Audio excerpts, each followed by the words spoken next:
Good evening, everybody. President Biden is going to speak from the White House in 5 minutes. He's going to speak in 5 minutes from the White House live. I don't know what it's going to be about yet. Is he going to talk about this report that came out today? There was a special counsel's report that said he is not going to be charged in the classified documents investigation for classified documents that were found to be in his possession. The report did say that there was some evidence that he had willfully retained classified material. But I'm guessing maybe that's what he's going to speak about. Anyways, look, there it is. We will begin shortly. We will begin shortly. The White House. President Biden delivers remarks. So there it is. We're looking at it live. And he is going to be speaking live in 5 minutes. So I assume that. I don't know what else it would be about. But maybe it's about something with Israel. Could it be about something with Israel? Something foreign policy related? This was a kind of a sudden announcement. So he's going to speak in 4 minutes. President Biden speaking in 4 minutes. 4 minutes. Okay? I had to rush to get on the air. I don't even have the chat rooms open yet. I had to rush so fast to get on the air. But this just got announced. So anyways, this was a kind of a sudden, I'm not sure what he's speaking about. On the one hand, if he was going to speak about that report today, one of our viewers said that's incredibly urgent. If he was going to speak about report, wouldn't we have known this before? So I don't know what the deal is with such short notice. This is very short notice. I just heard about this like 15 minutes ago. Again, some people think it's going to be about Tucker. I can't imagine. I can't imagine a world in which he's speaking about the Tucker Carlson interview with Putin that aired tonight. That just would not warrant talking to the country. Oh, my tie. Is there something wrong with my tie? I don't know. Let's see. I'll see here, right here. No, it looks fine to me. Anyways, but Biden is speaking in 3 minutes. Unannounced, very short notice. What is Biden going to speak about? Beats me. Hang on a second here. So let me see if I'm seeing anything reporting on this. I haven't seen any reporting on this. No topic listed. So Peter Baker from the New York Times says he's going to speak at 7:45 p.m. No topic listed. No topic listed. Look at this. Oops, hold on. Watch. Hold on a second. Let me show you this. No topic listed. Oops, I don't need my text up there. There you go. No topic listed. How about that, guys? Wow. So we're waiting for this to start. Can we move it up here? There we go. Oops. Do this here. All right, we're bringing you live breaking news coverage. Again, all I can tell you is this was announced like 15 minutes ago. No one seems to know what it's about.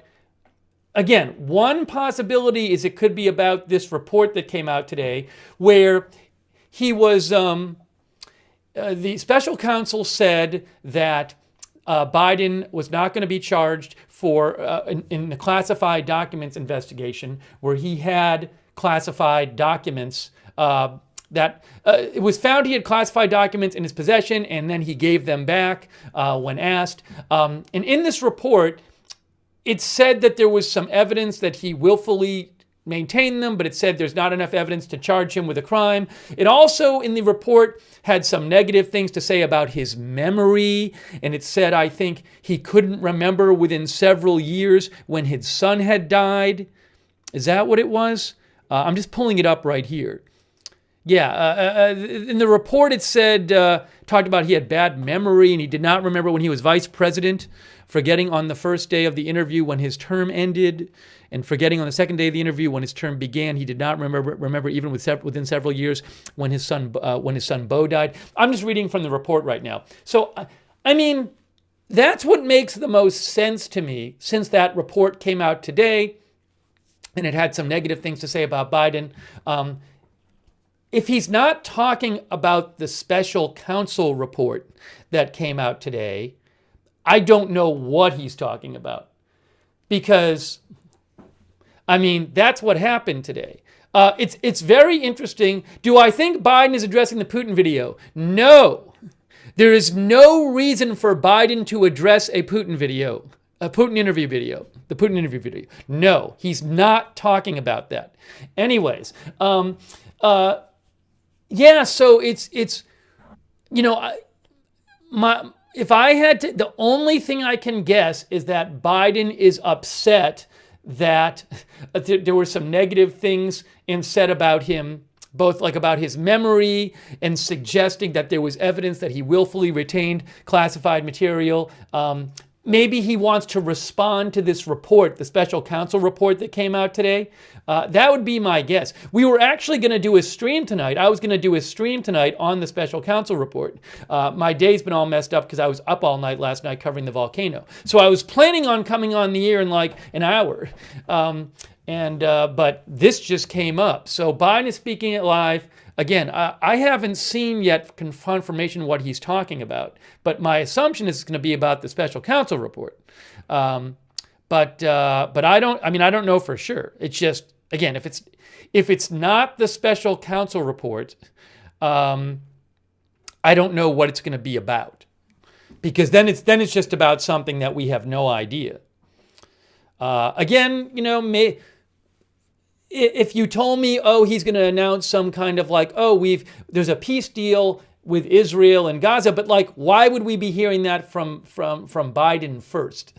That doesn't really make any sense that we would hear about that from Biden first, because you'd hear about that from Israel first. And there's really no reporting on this. It's very interesting. You know, normally if Biden were going to speak from the White House, there would be some reporting on what he's going to speak about. It's just silence. I have not seen a single reporter who would be in a position to know say, oh, he's going to speak about this. So we don't know what he's speaking about. We do not know what he is speaking about. We'll have to just see. We're going to have it live. I'm literally watching the White House live feed right here.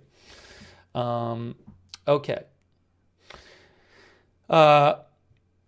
And I'm going to actually pull up the special counsel report here while we're waiting. I think it's about that. I think he feels that negative things were said about him in this special counsel report, and that he wants to respond to them. But again, the special counsel report had some negative things to say about his memory, for example. And they also said there was evidence that Biden willfully retained and disclosed classified materials after his vice presidency when he was a private citizen. And also there was this part of the report where it said, what was the report about, the part where it talked about saying like a jury would be sympathetic to him?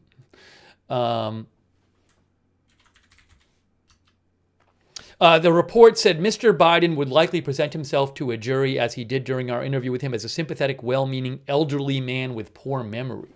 So, again, it's not that often when the president speaks unannounced from the White House with so little heads up. I think there was probably about 20 minutes of heads up or something on this. Well, actually about a half an hour of heads up or something. Aliens.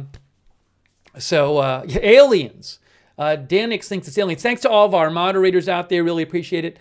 Thanks so much to NY Chili Peppers for your support. Shadow 653. Ginger Turtle. Thank you. And Cruella. Thank you. So we're bringing you live coverage. We're going to watch him speak. I wish I could tell you. I keep checking to see if there's any kind of reporting about what he's speaking about, but I have not seen any reporting on it yet. So I'm looking. But Biden's going to be talking from the White House. If this is about the report, it's very interesting that he felt the need to address the nation with no notice. And, you know, that makes you think like he was just like, no, I want to say something about this tonight. And wow, okay. I mean, again, we could just speculate on other things, but there's been no like scuttlebutt that he was going to make some kind of big other announcement soon. So it's very interesting. Very interesting. But even if it's about the special counsel report, that's really interesting because this was not expected. It was not expected that he would make a speech from the White House. And then also, again, it's not like they said he would speak like this afternoon from the White House. This just got announced that he was speaking at like 7:15. Wow. So what is it going to be? What is it, again, if you think it's not going to be something crazy off the charts like you didn't expect, then you should think it's going to be about the special counsel report, I would think. Wow. So we're here, we're watching. He's coming up. We'll talk about it after. We'll take your comments. I'm literally looking right now. I'm staring at the White House feed here. I'm watching it live. You're looking at it. And let me do one other thing here. Yeah, I'm literally just I'm literally playing you the White House live stream, and it's live. So as soon as it starts, it's 7:51 right now. So I'm not surprised he's a few minutes late, especially on such short notice. He is speaking from the what's the room? He is speaking. One of the reporters said I think he was speaking from the diplomatic room. Is that what it is? Oh, he just posted on X. Join me as I deliver remarks. He just posted it on X. Join me as I deliver remarks. So this is starting soon, I would think, if he just posted on X about it.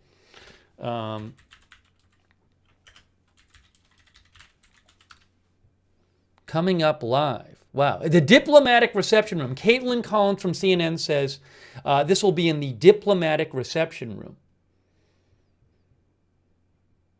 And just to remind you, there was a special counsel report that came out today that said Biden will not be charged in the classified documents investigation about him having classified documents in his possession when he wasn't supposed to have them legally. But that report had some bad things to say about Biden's memory. It called him and said, it had some negative things to say about him. Also said that there was evidence that he had willfully retained and disclosed classified material, I think it said. Let's see here. Where is it? Yeah. So that report had some negative things to say about him. And I just wonder if he wants to speak to the country and respond to it. Very interesting. Very interesting. Although I think it's a lot more interesting if it's not about that. It would be quite a coincidence if it wasn't about that. Yet he did this speech to the nation on a day just hours after that report came out. Oh, wow. Delaware Sasquatch, thanks for your support. Yeah, some of our viewers say, is he dropping out of the race? So it just doesn't make any sense because he hasn't been talking about that, right? So look, is it in some sense possible that he announces that or some other thing? Sure. But there just hasn't been a sign of that. So, usually it's the most obvious explanation.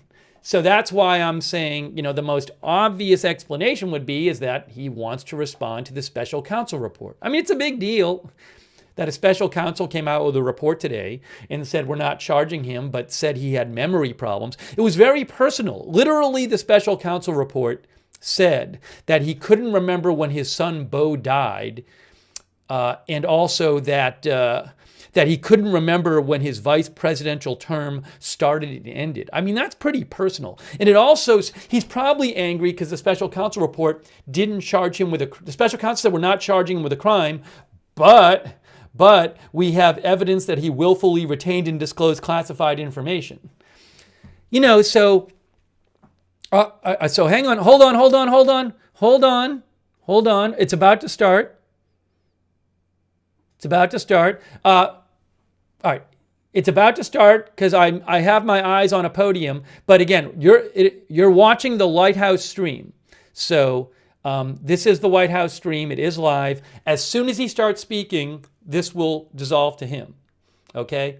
So just so you know, I have it live right here. It is live. It is playing. Should be good to go. And but what if you're watching like on a TV too, you might see him on your TV before you see him here because there's a little bit of a delay by the time you get this signal. And this usually, the White House feed normally cuts to him right as he starts speaking or right as he walks in the room.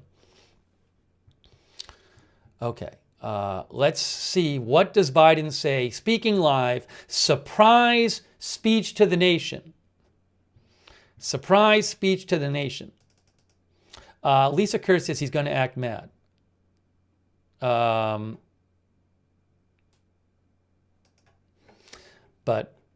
I think it's going to be about the special counsel report. NBC News says President Biden is set to deliver remarks Thursday night, hours after the release of a special counsel report into his handling of classified documents. It must be that. It must be that. It must be that he's speaking about that.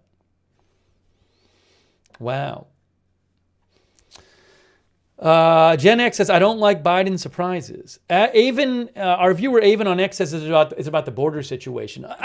But why would he be doing a surprise announcement about the border situation? You can imagine a world in which he made some announcement about the border situation, but there's no reason for him to do a surprise announcement to the nation from the White House. Border deal, S. Rule says. I can't imagine. It would seem very like. If he gets up there and says, I mean, he's already released statements, not speaking, where he says like, oh, you know, you should pass this border deal. It's been known for a couple days the border deal is not going to, you know, get out of the Senate and in the House. So it would be really weird to me if he got up there and was speaking about the border deal. Now, maybe he is. It would just seem weird that he made a sudden decided to speak about something that clearly is not going to happen now. I see something was just placed on the podium, so this is going to start momentarily. I think an aide just came and placed something on the podium. But you know what? The border thing, like, would it be absolutely insane to think that he would say something about the border deal? No, but it just seems kind of weird. Why would you? I mean, again, it's been known for several days that thing isn't going to pass. So it's not like if he gets up there and say, pass this border deal, they're going to pass it. Like, it seems like that's done. Cyan Doodle says, surprise speech, no bueno. But, you know, if he got up there and said, you should pass this border deal, I would be like, why are you using that? Well, you know, you only have a limited amount of times you want to address the nation and make a big deal out of something. It would just seem like, is that the thing you want to make a huge deal out of at this point when people have known for days it's not going to pass? That would just feel like, I don't know, like why'd you may have this sudden announcement from the White House about it? Real Deal Prime says strikes in Iran. The problem with that hypothesis is, oh, here we go, right now. He's live. Let me say a few things before I take your questions. As you know, the special counsel released his findings today about their look into my handling of classified documents. I was pleased to see he reached a firm conclusion that no charges should be brought against me in this case. This was an exhaustive investigation going back more than 40 years, even into the 1970s when I was still a new United States Senator. The special counsel acknowledged I cooperated completely. I did not throw up any roadblocks. I sought no delays. In fact, I was so determined to give the special counsel what he needed, I went forward with a 5-hour in-person interview over 2 days on October the 8th and 9th of last year, even though Israel had just been attacked by Hamas on the 7th and I was very occupied. was in the middle of handling an international crisis. I was especially pleased to see Special Counsel make clear the stark distinction and difference between this case and Mr. Trump's case. The Special Counsel wrote, and I quote, "Several material distinctions between Mr. Trump's case and Mr. Biden's are clear," continuing to quote, "Most notably, after given multiple chances to return classified documents to avoid prosecution, Mr. Trump allegedly did the opposite. According to the indictment, he not only refused to return the documents for many months, he also obstructed justice by enlisting others to destroy evidence and then to lie about it. In contrast," he went on to say, "Mr. Biden turned in classified documents to the National Archives and the Department of Justice, consented to the search of multiple locations, including his home, sat for a voluntary interview, and in other ways cooperated with the investigation," end of quote. I've seen the headlines since the report was released about my willful retention of documents. These assertions are not only misleading, they're just plain wrong. On page 215, if you had a chance, I know it's a thick document. On page 215, the report of the Special Counsel found the exact opposite. Here's what he wrote. "There is in fact a shortage of evidence that I willfully retained classified materials related to Afghanistan." On page 12, the Special Counsel also wrote for another documents, "The decision to decline criminal charges was straightforward. The evidence suggests that Mr. Biden did not willfully retain these documents. The evidence said I did not willfully retain these documents. In addition, I know there's some attention paid to some language in the report about my recollection of events. There's even reference that I don't remember when my son died. How in the hell dare he raise that? Frankly, when I was asked the question, I thought to myself, it wasn't any of their damn business. Let me tell you something. Some of you have commented, I wear since the day he died, every single day, the rosary he got from Our Lady of... Every Memorial Day we hold a service remembering him, attended by friends and family and the people who loved him. I don't need anyone to remind me when he passed away or if he passed away. Simple truth is I sat for a 5-hour interview over 2 days of events going back 40 years. At the same time I was managing an international crisis, their task was to make a decision about whether to move forward with charges in this case. That's their decision to make. That's the counsel's decision to make. That's his job. And they decided not to move forward. For any extraneous commentary, they don't know what they're talking about. It has no place in this report. The bottom line is the matter is now closed. I'm going to continue what I've always focused on, my job of being President of the United States of America. Now, thank you, and I'll take some questions. President Biden, something the special counsel said in his report is that one of the reasons you were not charged is because, in his description, you are a well-meaning elderly man with a poor memory. I'm well-meaning, and I'm an elderly man, and I know what the hell I'm doing. I've been president, and I put this country back on its feet. I don't need his recommendation. It's totally How bad is your memory, and can you continue as president? My memory is so bad I let you speak. That's Do you feel your memory has gotten worse, Mr. No, President? look, my memory is not good. My memory is fine. My memory, take a look at what I've done since I become president. None of you thought I could pass any of the things I got passed. How'd that happen? You know, I guess I just forgot what was going on. Mr. President. If voters have concerns about your age, how are you going to assuage them? And do you fear that this report is only going to fuel further concerns about your age? Only by some of you. Mr. President, You were clear of criminal liability today, but do you take responsibility for at least being careless with classified material? I take responsibility for not having seen exactly what my staff was doing. It goes in and points out things that appeared in my garage, things that came out of my home, things that were moved not by me but my staff. Mr.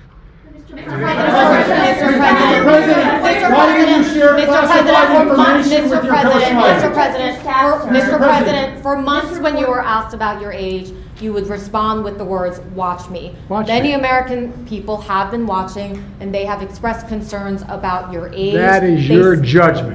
That is this your according judgment. to public That is polling. not They the express judgment of the concerns- press. They express concerns about your mental acuity. They say that you are too old. Mr. President, in December, you told me that you believe there are many other Democrats who could defeat Donald Trump. So why does it have to be you now? What is your Because answer I'm to the that most question? qualified person in this country to be president of the United States and finish the job I started. Do you believe that, guys? President, why are you confusing the names of world leaders? I did not share classified information. I did not share it. With your ghostwriter. With my ghostwriter, I did not. Guarantee you did not. But What the the, special counsel said- well, no, he did not say that. He did not say that. Mr. President, Well, let me answer your question. The fact of the matter is, what I didn't want repeated, I didn't want him to know, and I didn't read it to him, was I had written a long memorandum to President Obama why we should not be in Afghanistan. And I was multiple pages. And so what I was referring to, I said classified. I should have said it should be private because it was a contact between the president and the vice president as to what was going on. That's what he was referring to. It was not classified information in that document. That was not classified.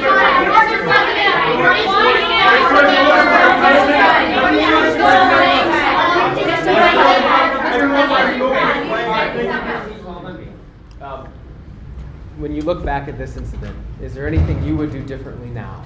And do you think that a special prosecutor should have been appointed in the first place in both of these cases? First of all, what I would have done is oversee the transfer of the material that was in my office, in my offices. I should have done that. If I go back, I didn't have the responsibility to do that. That was my staff was supposed to do that, and they referenced that in the report.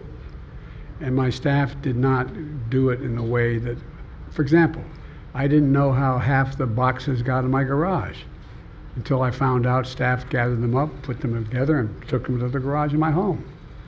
And all the stuff that was in my home was in filing cabinets that were either locked or able to be locked. It was in my house. It wasn't out like in Mar-a-Lago in a public place and none of it was high classified. Didn't have any of that red stuff on it. You know what I mean? Around the corners? None of that. And so I wish I had paid more attention to how the documents were being moved and where. I thought they were being moved to the archives. I thought all of it was being moved. That's what I thought. Now, what was the last part of your question? Whether a special counsel should have been appointed in this case and in the case of your rival president, former president. I think a special counsel should have been appointed. And the reason I think a special counsel should have been appointed is because I did not want to be in a position that they looked at Trump and weren't going to look at me, just like they looked at the vice president. And the fact is they made a firm conclusion. I did not break the law, period. Thank you all very, very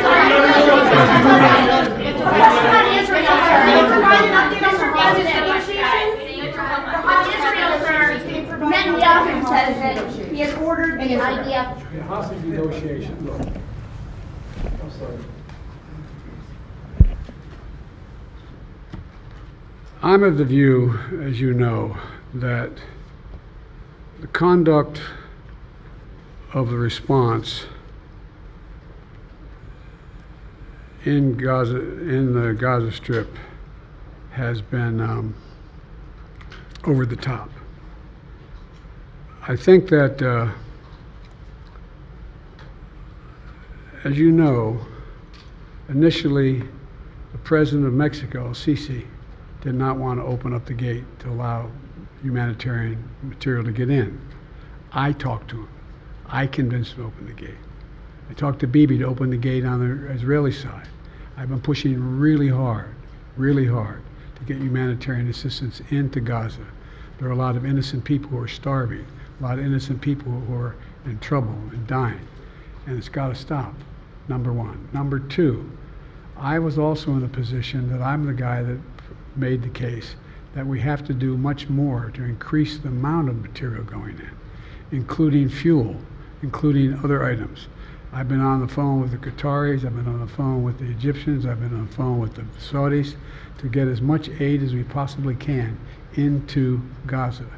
There are innocent people, innocent women and children who are also in badly in need of help. And so that's what we're pushing. And I'm pushing very hard now to deal with this hostage ceasefire, because I've been working tirelessly in this deal. How can I say this without revealing it?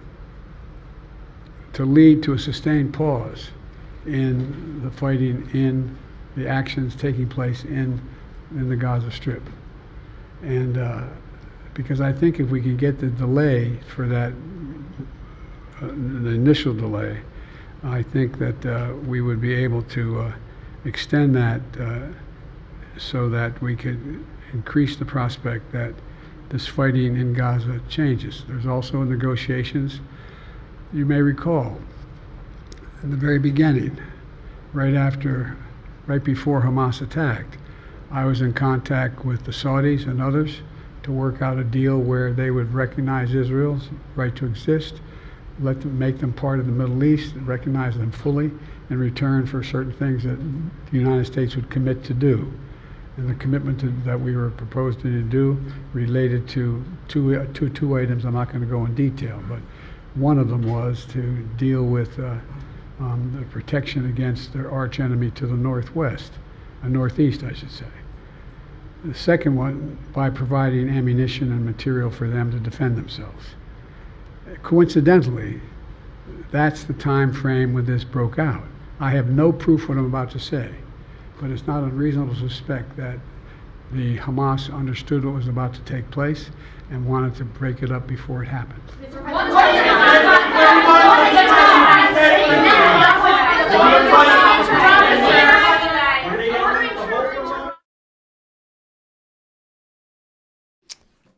Okay, well, that was just extraordinary. I was not expecting, nobody was expecting him to speak until about half an hour ago, but just stunning scenes of the president facing a room full of reporters asking him about his memory repeatedly.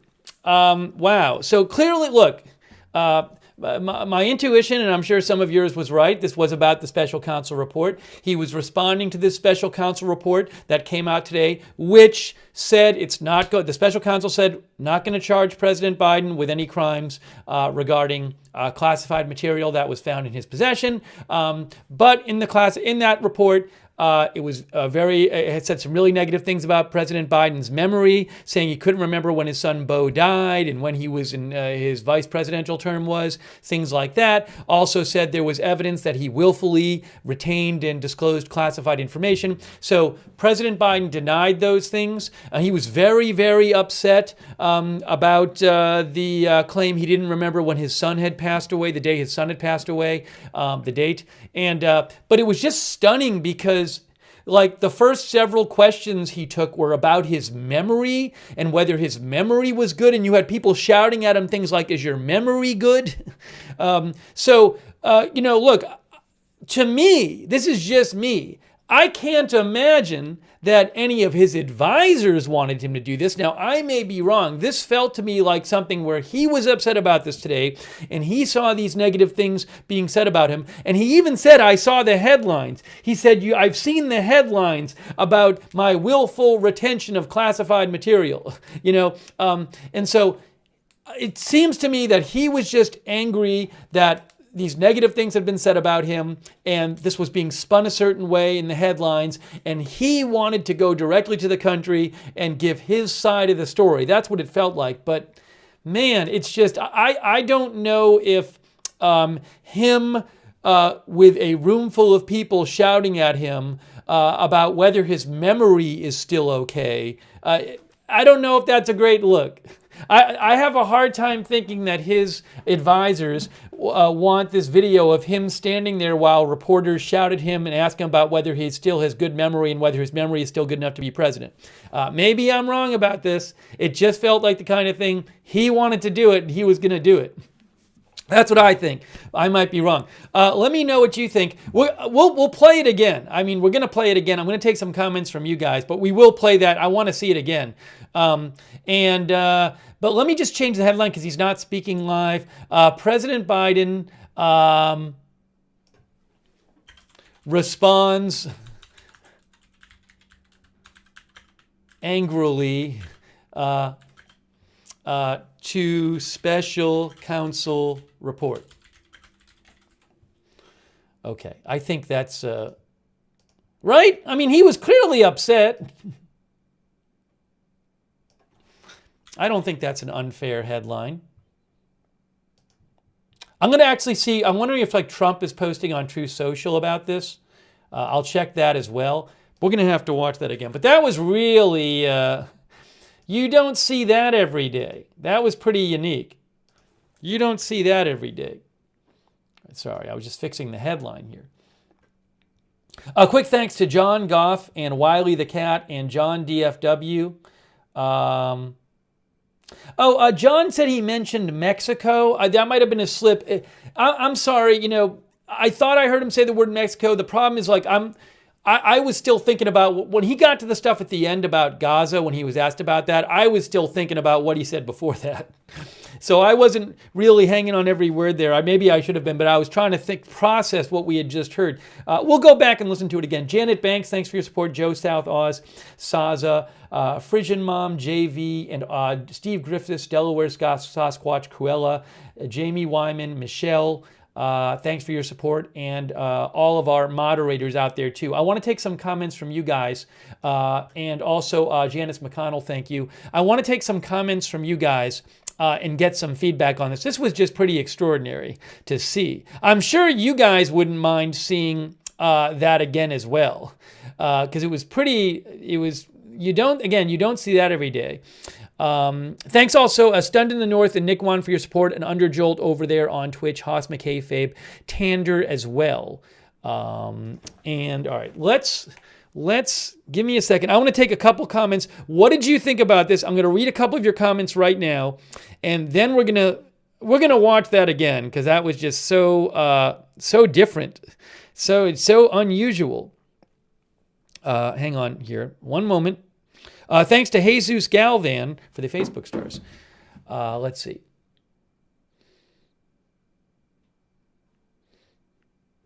Swaggy thinks it was a train wreck. That's what our viewer Swaggy thinks. Milham says it was mind-blowing.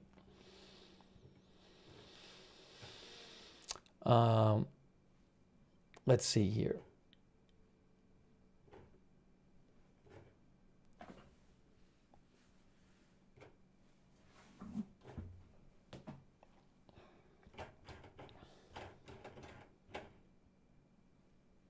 Pepe says he was just trolling everyone. Wow. Oh, let me go back to the Mexico thing. Let's go back to the Mexico thing at the end, all right? Let's go back to the Mexico thing, because I need to watch the Mexico thing again.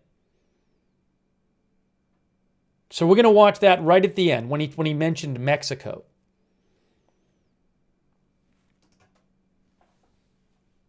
All right, hang on. I'm going to put it on right now. Just like they looked at the vice president. And the fact that you all conduct of the response. This is when he's speaking at the end about the Israel-Gaza stuff. In the Gaza Strip. All right, hang on. Has been over the top. I think that, as you know, initially, the president of Mexico, Sisi, did not want to open up the gate to allow. He meant the president of Egypt. He said the president of Mexico, El-Sisi, and he meant the president of Egypt, El-Sisi. So he did say Mexico. That's true. And hang on one moment here. Just throw this over here in case I need it. I'm going to put that up later when he's speaking. Did he say it again at some point? Is that the only time he said Mexico, or did he say it another time? Did he say it again? As you know, initially, the president of Mexico, Sisi. So, all right, some people are saying he said it just once. Look, something else. Something else about him saying that is, obviously, if he's giving, now people make slip-ups, but obviously if he comes out there and he spends a lot of time defending his memory, right, and a lot of the questions he's being asked are about his memory. And he's speaking after a special counsel report, which one of the things he was upset about is the special counsel report said he didn't have a good memory. So he goes out and gives this, unannounced speech to the nation. And then he's done.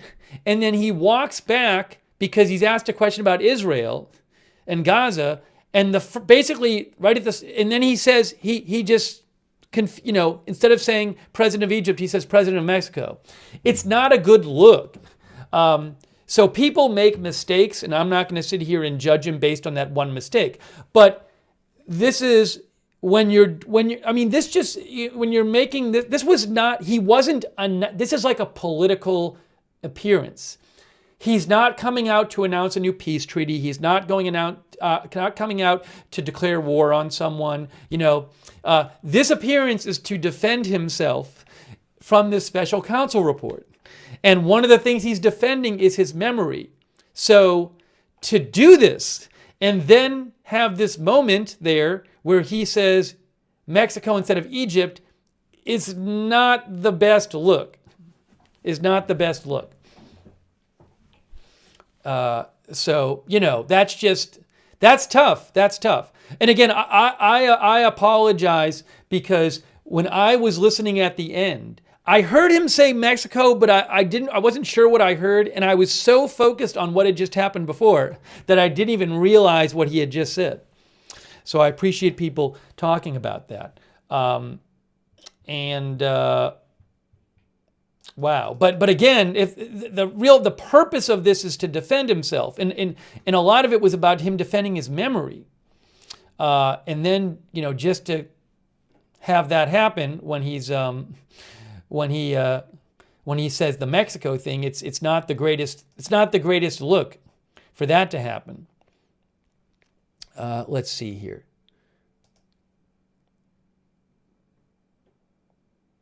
Trump has not posted on True Social yet. All right. Guys, this was not the longest announced speech. It was about 10 minutes long. Some of you might say, I don't want to see it again. I think we got to see it again. I mean, that's the news. Nothing I can say right now, I don't think, is going to be any more illuminating about what happened than his actual remarks.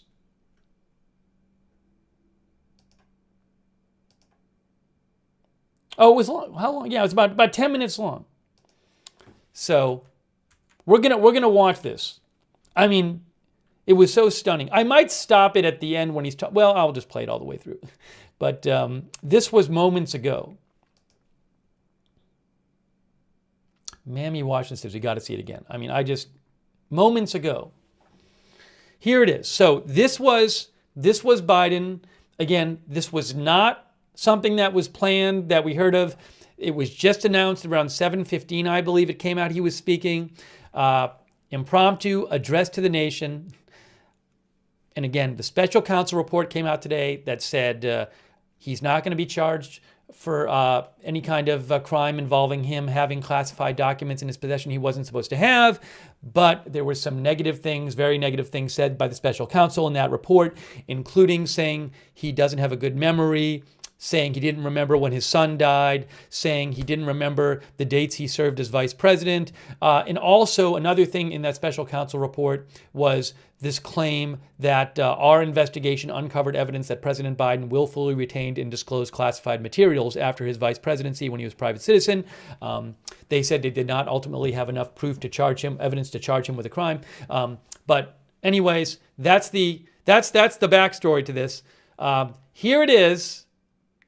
We'll see it again, but just really stunning when he starts defending his memory and he starts taking questions, and you have question after question, people yelling at him. The President of the United States, is your memory okay? Is your memory still good enough to be president? All right, here we go. This was moments ago, President Biden speaking from the White House.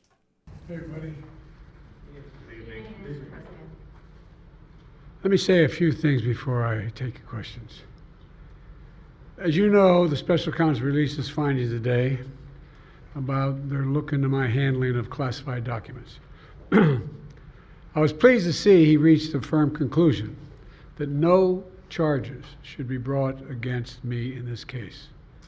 This was an exhaustive investigation going back more than 40 years, even into the 1970s when I was still a new United States Senator. The special counsel acknowledged I cooperated completely. I did not throw up any roadblocks. I sought no delays. In fact, I was so determined to give the special counsel what he needed, I went forward with a 5-hour in-person interview over 2 days on October the 8th and 9th of last year, even though Israel had just been attacked by Hamas on the 7th and I was very occupied. It was in the middle of handling an international crisis. I was especially pleased to see special counsel make clear the stark distinction and difference between this case and Mr. Trump's case. The special counsel wrote, and I quote, "Several material distinctions between Mr. Trump's case and Mr. Biden's are clear," continuing to quote, "Most notably, after given multiple chances to return classified documents to avoid prosecution, Mr. Trump allegedly did the opposite. According to the indictment, he not only refused to return the documents for many months, he also obstructed justice by enlisting others to destroy evidence and then to lie about it. In contrast," he went on to say, "Mr. Biden turned in classified documents to the National Archives and the Department of Justice, consented to the search of multiple locations, including his home, sat for a voluntary interview, and in other ways cooperated with the investigation," end of quote. I've seen the headlines since the report was released about my willful retention of documents. These assertions are not only misleading, they're just plain wrong.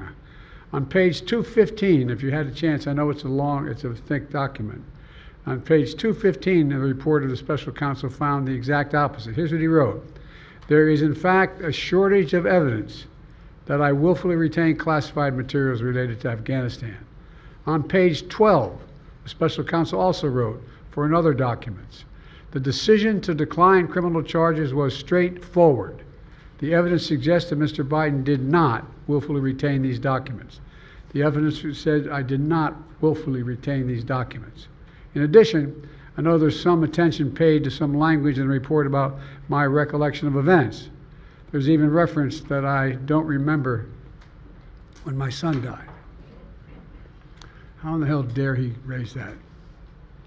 Frankly, when I was asked the question, I thought to myself, it wasn't any of their damn business.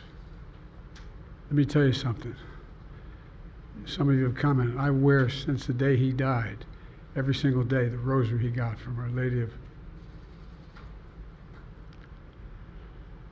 Every Memorial Day we hold a service remembering him, attended by friends and family and the people who loved him.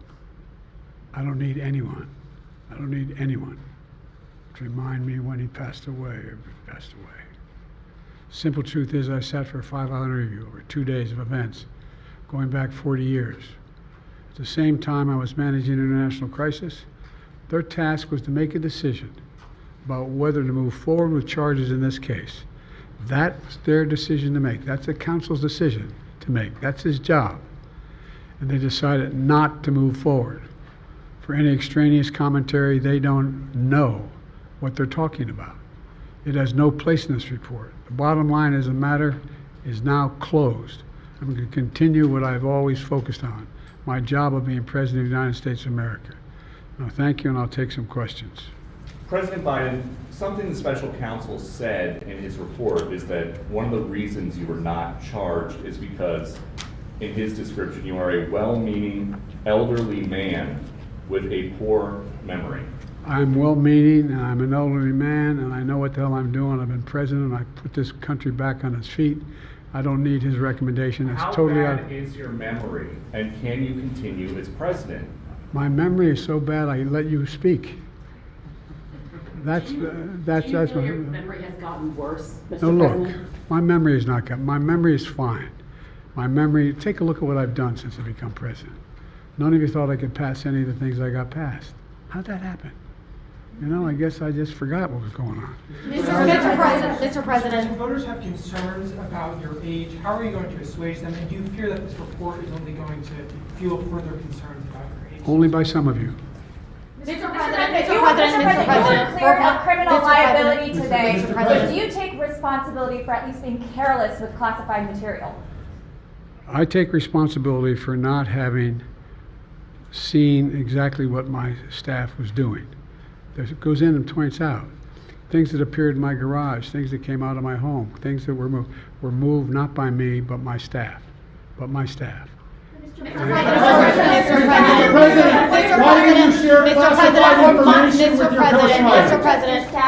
President, for months when you were asked about your age, you would respond with the words, "Watch me." Many American people have been watching, and they have expressed concerns about your age. That is your judgment. That is your judgment. That is not the judgment of the press. They express concerns about your mental acuity. They say that you are too old.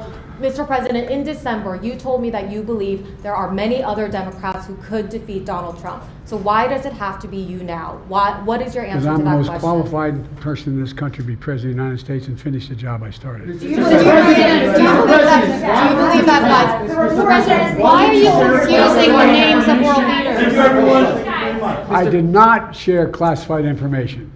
I did not share it. With your ghostwriter? With my ghostwriter, I did not. Guarantee you did not. What the special counsel said? Well, no, he did not say that.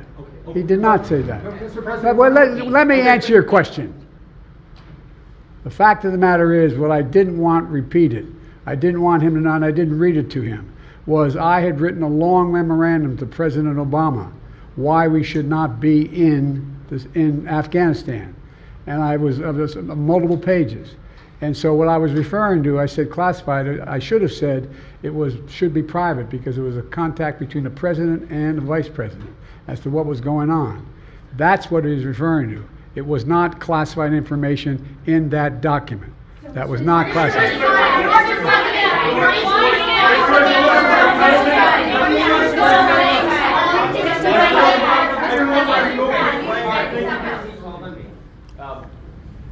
when you look back at this incident, is there anything you would do differently now? And do you think that a special prosecutor should have been appointed in the first place in both of these cases? First of all, what I would have done is oversee the transfer of the material that was in my office, in my offices. I should have done that. If I go back, I didn't have the responsibility to that. That was my staff was supposed to do that, and they referenced that in the report. And my staff did not do it in the way that, for example, I didn't know how half the boxes got in my garage until I found out staff gathered them up, put them together, and took them to the garage in my home. And all the stuff that was in my home was in filing cabinets that were either locked or able to be locked. It was in my house. It wasn't out in, like in Mar-a-Lago, in a public place where, and none of it was high classified. Didn't have any of that red stuff on it. You know what I mean, around the corners? None of that. And so I wish I had paid more attention to how the documents were being moved and where. I thought they were being moved to the archives. I thought all of it was being moved. That's what I thought. Now, what was the last part of your question? Whether a special counsel should have been appointed in this case and in the case of your rival, former president. I think a special counsel should have been appointed. And the reason I think a special counsel should have been appointed is because I did not want to be in a position that they looked at Trump and weren't going to look at me, just like they looked at the vice president. And the fact is they made a firm conclusion. I did not break the law, period. Thank you all very, very much.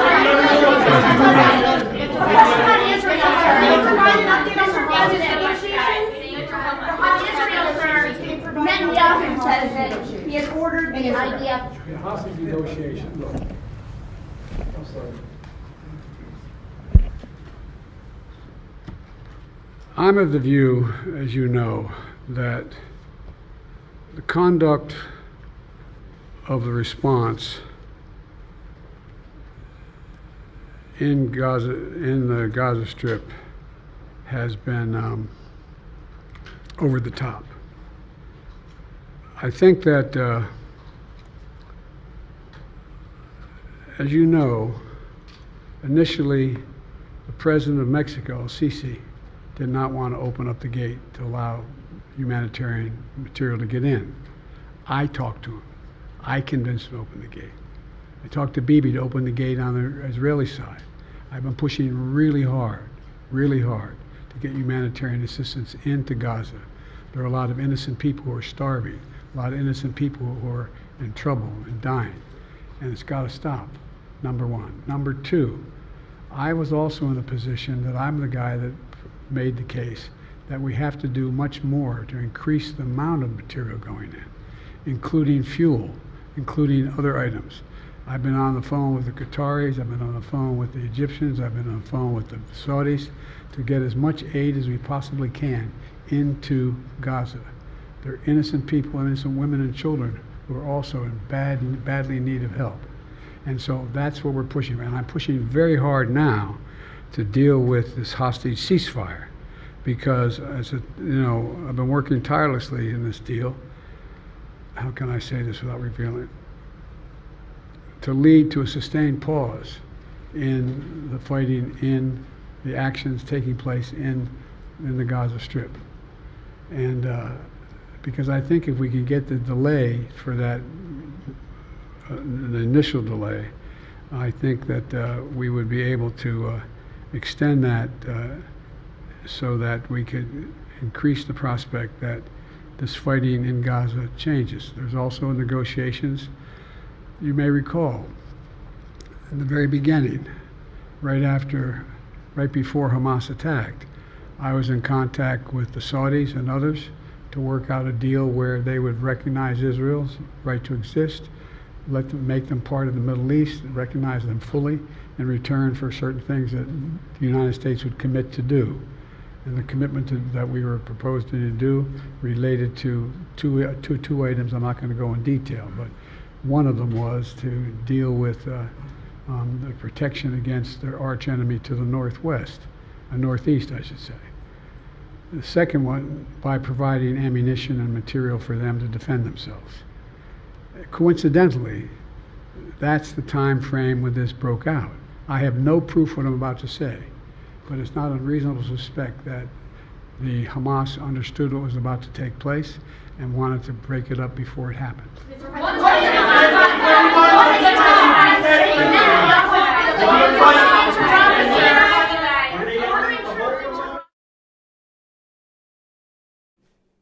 All right. What do you guys think? I want to get reaction from you guys. Wow. Again, just the brief backstory summary. A special counsel report came out today in which the special counsel investigating President Biden's handling of classified material that had been found in his possession that he wasn't supposed to have after he was vice president. There was this investigation as to whether he'd committed any crimes, whether he'd be charged with any crimes. He's not going to be charged with any crimes. That's what the special counsel said. But the special counsel did say, just to read it to you here, the special counsel did say in the report, our investigation, you can see right here, our investigation uncovered evidence that President Biden willfully retained and disclosed classified materials after his vice presidency when he was a private citizen. So President Biden was not happy that there was this implication he had done that when he was not being charged with a crime. And also something else he was unhappy about is some shots taken by the special counsel at his memory. And just for example here on page 207 of the report, if we go down here to page, hold on, I'll get it for you. And then we're going to see what you thought about this. If it loads, if the document will just go to page 207. It's a big document. It's 388 pages. Here it is, 207. Yes, Mr. Biden's memory appeared to have significant limitations. Mr. Biden's recorded conversations from 2017 are often painfully slow, with Mr. Biden struggling to remember events and straining at times to read and relay his own notebook entries. In his interview with our office, Mr. Biden's memory was worse. He did not remember when he was vice president, forgetting on the first day of the interview when his term ended. If it was 2013, when did I stop being vice president? And forgetting on the second day of the interview when his term began. In 2009, am I still vice president? He did not remember even within several years when his son Beau died. So these are things that Biden was upset about. And he came out and he responded angrily. He said he did not. Those allegations were unwarranted, and he did not disclose classified information, and denied that he willfully, I believe he denied that he willfully retained that classified information. He seemed to suggest that the issue was that that staff had moved stuff into his house, I believe, without him knowing what exactly was being moved, and some mistakes were made. And also, he really defended his memory. But you saw it there, a number of questions about whether his memory was okay, about whether his memory was still good enough to be president. There was that one moment where one of the reporters said that like a lot of Americans are questioning your mental fitness or whatever, and then he said, no, that's like you're doing that or something like that. I'd like to play that one moment for you again. That was really striking. Where was that? So it was really, really striking to see this happen. Where is that moment when he answers the question about the memory? That's what he's referring to. And he says, like, no, you are. Here it is, right here. Right here. Mr. President. For months when you were asked about your age, you would respond with the words, watch me. Many American people have been watching, and they have expressed concerns about your age. That is your judgment. That is your judgment. That is not the judgment of the press. So the question, she said, like, many Americans have expressed concerns about your age, and he angrily said, that's your judgment. Well, I don't think that's an unreasonable thing to say. I do think many Americans have clearly expressed concerns about his age. I mean, you can look at polls and stuff about that that say that. So that doesn't seem like an unreasonable thing for her to say. Anyways, it's really striking to see this. It's striking to see this. Look, this is a political appearance, right? He is getting up there. He's defending himself from the negative things said about him, implied about him in the special counsel report. Do you think this appearance served him well? I know I'm going to take some comments in a second. I want to say one more thing here. This special counsel report story, to me, this special counsel report story is something that people who follow politics in the news a lot and the media will make a big deal about. I don't know that the average person was really following the special counsel story. And I don't know that the average person was really hanging on every word and was really up to date with what the special counsel report said about Biden today. And I even heard, I think it was a Democratic operative, but I was watching a panel on TV today about this, and this one person said, oh, well, it's not going to be that bad. It's going to be like a day or two story. I don't think for the average person in America, they were really going to make a big deal about the special counsel report. But this is different. It's one thing to have the special counsel report, but this whole press conference, this is something that like lots of people in the country are going to see. I think there's going to be a lot of people in the country who weren't really following the special counsel report, but we'll know about this press conference. Peter Stemler says, by making a primetime appearance, now everyone knows about it. And that's our viewer, Peter. But and I don't even think when the average person looks at this press conference, they're even going to what they're really going to focus on is people shouting at Biden, is your memory good enough? And him saying, no, my memory's good enough. And then, of course, that moment when, people slip up, but he said president of Mexico instead of president of Egypt. This is a very powerful event. You don't see this every day, So I just think this is something that you're going to see this replayed again and again and again.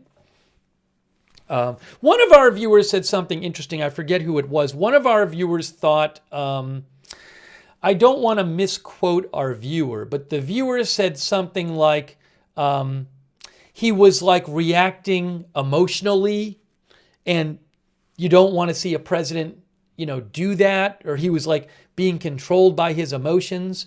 Now, look, some people might think, yes, I think it's great that he defended himself. I am not going to sit here and pretend to know what Americans think about this. I mean, I know what some of them think. I think the people who don't like Biden will hate it. There's people who don't like anything he does and they won't like this. I don't know what the average American does. I will say I've seen people who are no fans of Trump question this. So just a little sampling of some things I saw on social media. Susan Glasser, who is no fan of Trump, believe me, Susan Glasser, who's with the New Yorker, she wrote, actually, hold on, I'll show you what she said. I'm going to take your comments because I want to take them. I just want to say a couple more things here. But let me just show you a couple things real quick here. Let me just throw this over here so I can do this. There, that's better. Susan Glasser with the New Yorker wrote, yeesh, President of Mexico Sisi, bad for Biden in an appearance meant to dispel concerns about his age. What a year this day has been. And again, she's not a Trump fan, and she's saying that. David Axelrod said something. Oh, hold on. Jonathan Martin, who is with Politico, he posted this. Now, Trey Walker is sorry. Hang on, let me show you this. Right here. Trey Walker is, I think, Chief of Staff for South Carolina Republican Governor Henry McMaster. So, but Jonathan Martin says, curious what Democratic operatives think about Trey's assessment. Trey Walker said, White House staff have poorly served the president tonight. Regardless of party or philosophy, White House senior staff job is to protect the principal from other staff's stupid ideas that hurt the boss. Tonight was a stupid idea. I personally think Biden just wanted to do this, even though staff probably said you probably shouldn't do it. That's what I think happened. But yeah, I mean, I think there's certainly a case to be made that this might not have been the best thing for him. And let me show you one other piece of commentary here. Michael Grinbaum with the New York Times pointed out David Axelrod on CNN, who was a close advisor to Obama. So he's not a fan of Trump saying this. He says, I understand the concept of why he had the press conference. Whether it creates more problems is another question. And then there was something else I wanted to show you too. Again, these are not people who are big Trump fans saying these things.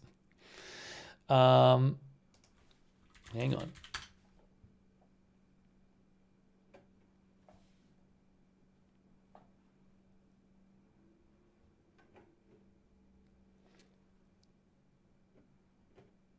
Yeah, I saw a quote from Jeffrey Toobin, and I'm not going to play it here. I've seen this quote a couple times. Nicholas Fondacaro posted this, and Jeffrey Toobin on CNN said, Mexico, where did that come from? Jeffrey Toobin says the only thing anyone will remember from this is that he confused Egypt with Mexico. So, again, Jeffrey Toobin is not a Trump fan. So, these are not Trump fans raising these issues. Look, Michael Smerconish, he's not a huge Trump fan. Michael Smerconish, he hosts a show on CNN. He says, wonder if the White House is calling CBS in trying to restore the Super Bowl interview opportunity. Because Trump, I guess Biden was offered to do an interview on the day of the Super Bowl, maybe to run during the Super Bowl, I forget, I'm not sure, but he declined it. So, these are not just concerns being raised by people who love Trump. All right, so give me a shout. I want to hear what you think. I want to take some comments from you. I'm going to check my messages. Now, Walter Beasley, thank you, Walter, for your support. Walter says he just elected Donald Trump. Thanks, Steve. Thank you, Walter Beasley. Look, I don't know. I mean, there's so much news that comes out. The election's not till November. I don't like reading into, I don't know what Americans think about this. it just seems like it might not be the best look. You know, it felt, you know, somebody said he felt emotional. It just, if somebody's trying to show that they're, you know, they have good mental acuity, that they have a good memory, does that really show that? Does it look good? And again, let me just emphasize, this was not a speech that needed to be made. There was no big announcement. There was no peace treaty to be announced. There was no war to be declared. There was no announcement that Osama bin Laden had been killed or something like this. You know what I'm saying. This was strictly President Biden choosing to come out and defend himself in the face of a special counsel report that, while it said it was not going to charge him, implied he might have done something wrong, classified information, implied his memory was bad. That was the purpose of this. It was a political, optional thing to do. So, you know, the whole point of this is to make him look better, it seemed like. Did that really make him look better? I'm not sure about that. I don't personally think so, but I can't speak for other people. Thank you to Bill Fisher for your support, Walter Beasley, Crazy Yoda. Crazy Yoda says this was a bad move politically, but very revealing. People will read the report and then remember this press conference. I think a lot of people weren't going to read the report. But this just feels like, isn't this just going to be like a big soundbite? I mean, isn't this the kind of thing that people who don't follow the news every day and don't follow politics, they will see a clip of it? I mean, I'm guessing the clip that everybody will see is just people shouting questions at him about his memory. Just that, just even that was just, that's not what you want, I would assume. Thank you, John DFW. John thinks the presser at night. Also, John says presser. He didn't have to take questions.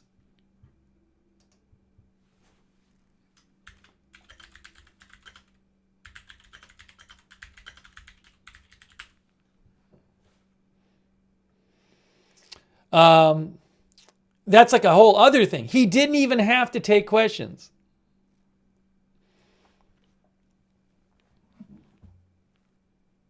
You know.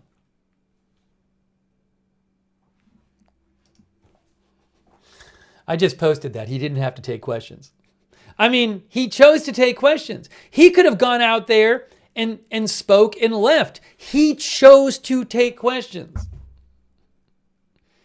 So he could have had much more control over this. If he goes out there and says his piece and then leaves, now maybe some people shout stuff at him, but he didn't have to. He's the one who chose to take questions.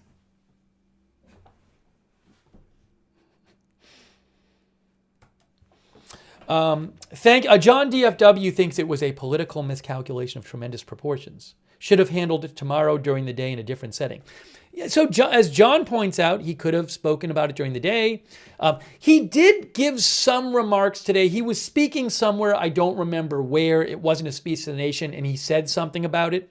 But as John says, it didn't have to be tonight. Didn't have to be unannounced. You know, this was by choice. Thank you to IndyCar for your support. Also, Rita thinks both of the top candidates really need not to run. Thank you, Bidmoon, William Murphy, T-Sky. T-Sky thinks Biden never gets the credit he deserves. His whole life dedicated to public service. Little slip-ups mean nothing. Thanks, T-Sky. You know, I don't know. I can't speak for all of America. So I'm not going to pretend to know what the ultimate impact of this will be. Maybe it won't have much of an impact ultimately. Maybe it doesn't really change people's minds at all. I don't know. Thank you so much to Chris for your support, Hastings BNSF N-Scale Modeler, Ben Fork 2000, Sumi Sue, Spencer Barat, Jack Ball TV, Robin Ridge, Wiley the Cat, John Goff. Thank you. Joe Southall. Sorry, I'm a bit behind on my thank yous. Also, before I take some more comments from you guys, I do want to shout out our moderators because you guys are awesome. By the way, before we end the stream, we're going to play it one more time. Not right now, but we're going to watch it one more time because I think it's worth watching again. Let's see. I really appreciate our moderators, Kinetic, Sarah55, Ruth Krafasi are moderating. By the way, thanks Haniel Vargas. Haniel, for your support. Haniel thinks losing his cool like this will hurt him. It did seem like he lost his cool at a couple points. I don't think that's an unreasonable thing for Haniel to say. Also, our other moderators, Linda Belk and Larry, moderate for us over there on X. RJ is moderating right now.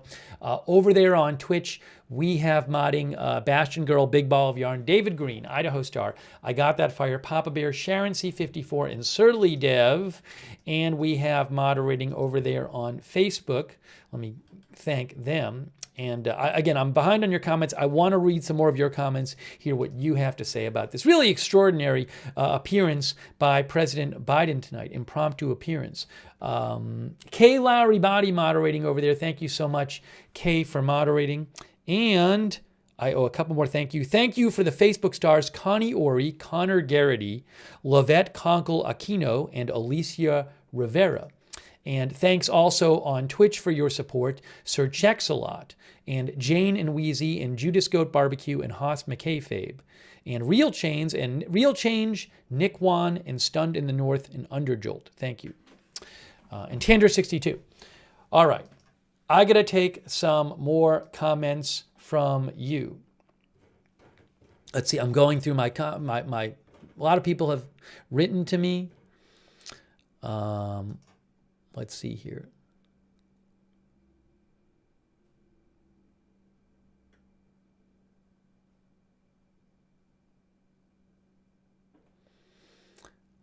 One of our viewers sent me this, Brandon Johnson. This is Aaron Fritchner, who I guess maybe works for Representative Don Beyer. I don't know. House guy. Director of Communications for... So this is a person who... I believe this is a person who works as Director of Communications for a Democratic congressman, Aaron Fritchner. He thinks Biden addressed their concern, gave the access they wanted, patiently waited through wildly screened questions, and gave a long, substantive answer that marked a shift in U.S. foreign policy in a major conflict. They're fixating on a slip. That's what he thinks. Thanks, Brandon, for writing in. D. Lavender wrote to me on X, replied to me and said he didn't need to address the nation. He had made a statement earlier, which he had. It was so weird.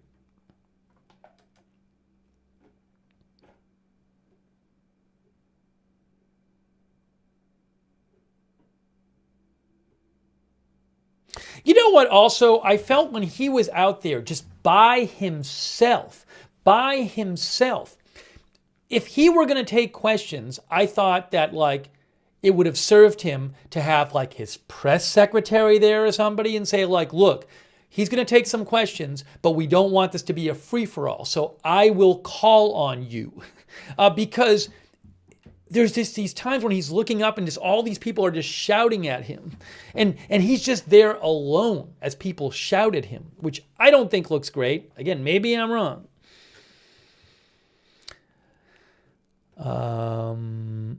Let's see here.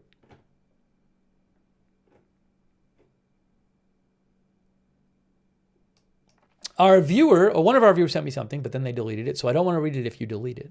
Let's see.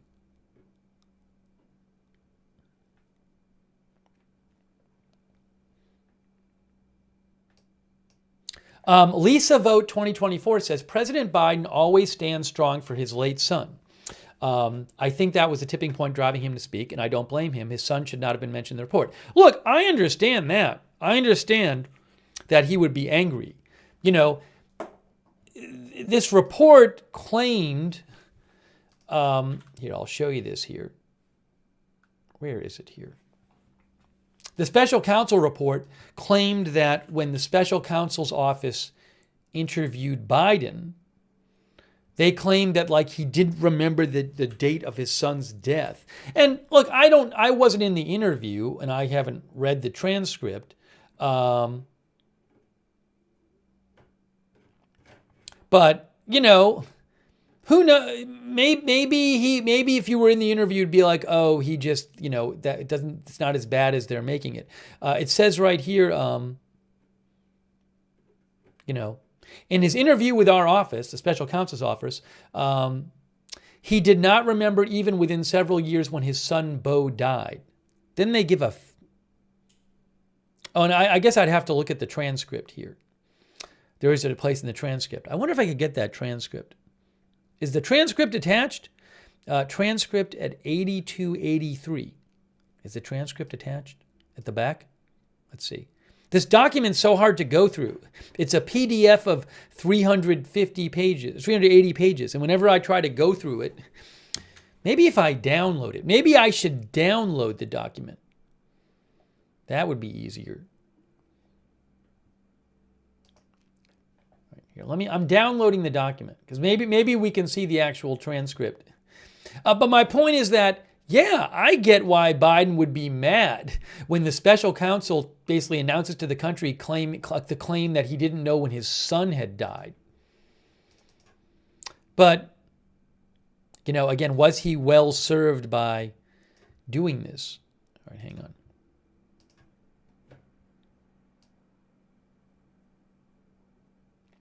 Is the transcript in here? I don't know that the transcript is in here. I'm not seeing it. I'm kind of going through here. Table of contents. I don't see it. Anyways. But I understand, you know, why that would make him upset. And also why it would make him upset to hear that hear the special counsel say in this report, in the same report where the special counsel said we're not going to charge him with anything, to have the special counsel saying bad things about his memory. So I understand that he would be upset, but was this the right way for him to respond? April Coco says, Trump confused Pelosi with Haley. I think they are both too old to be president. Evelyn in Maine says the year is harder to remember. Look, I don't have the transcript in front of me, but you know, I can. There are certainly situations where somebody asks you about a year where something happens, and it's something you remember well, but you can't off the top of your head remember a year. So I can't speak as to whether that's a fair characterization of him that he didn't remember the year when this happened and didn't remember the year when he was vice president, right? But you can imagine why Joe Biden would be very angry today at these allegations about his memory.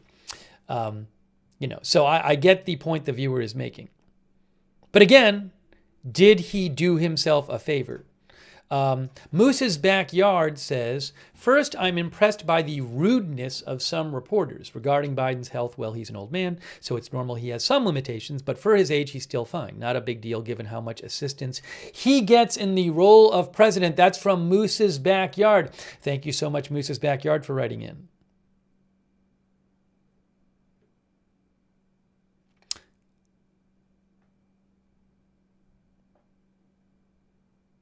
By the way, Brandon Johnson says, I don't think this will sway any independents.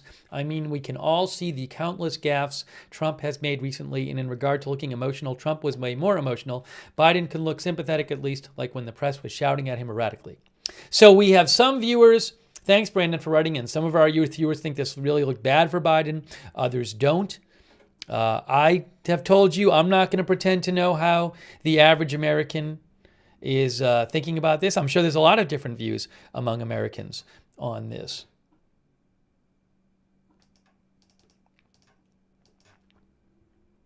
Let me check some more of your messages. Yeah, I'm going to show it one more time.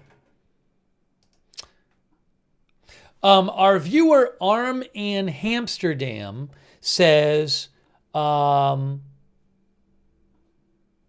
the walk back to answer the Israeli hostage ceasefire question was so unnecessary. That is when he said, confused Mexico with Egypt. He says, Armin Amsterdam says, I'm sure his handlers experienced severe lightheadedness when he slowly turned back and walked back to speak more and answer that question.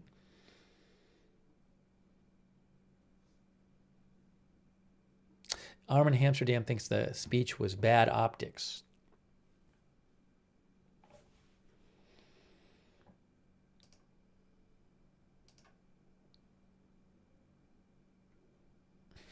Oh, let me see this. Hold on one second here.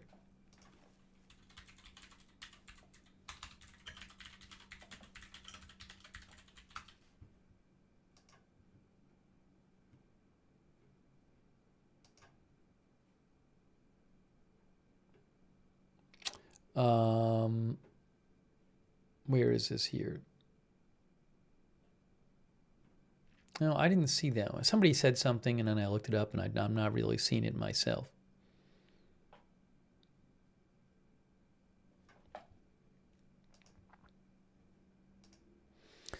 Cobb County, Georgia weather wrote to me and said, if Biden did not take the last question that really got off the topic script, that was the question about when he was asked about Israel and Gaza.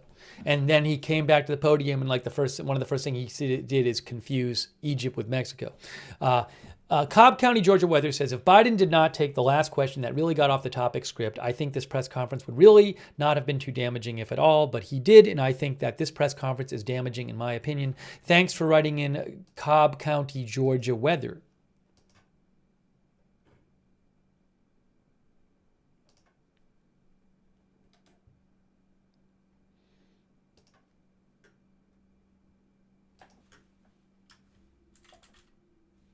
Hang on a second here.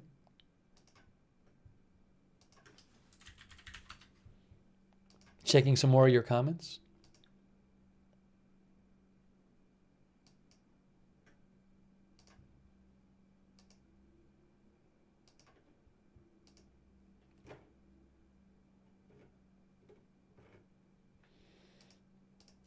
ABCD thinks the press conference was a complete disaster.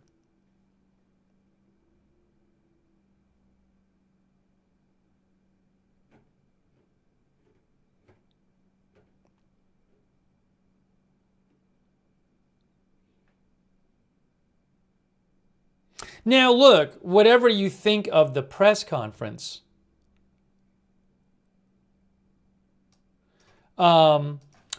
this also is going to give Republicans ammunition, right? Whatever you think about it.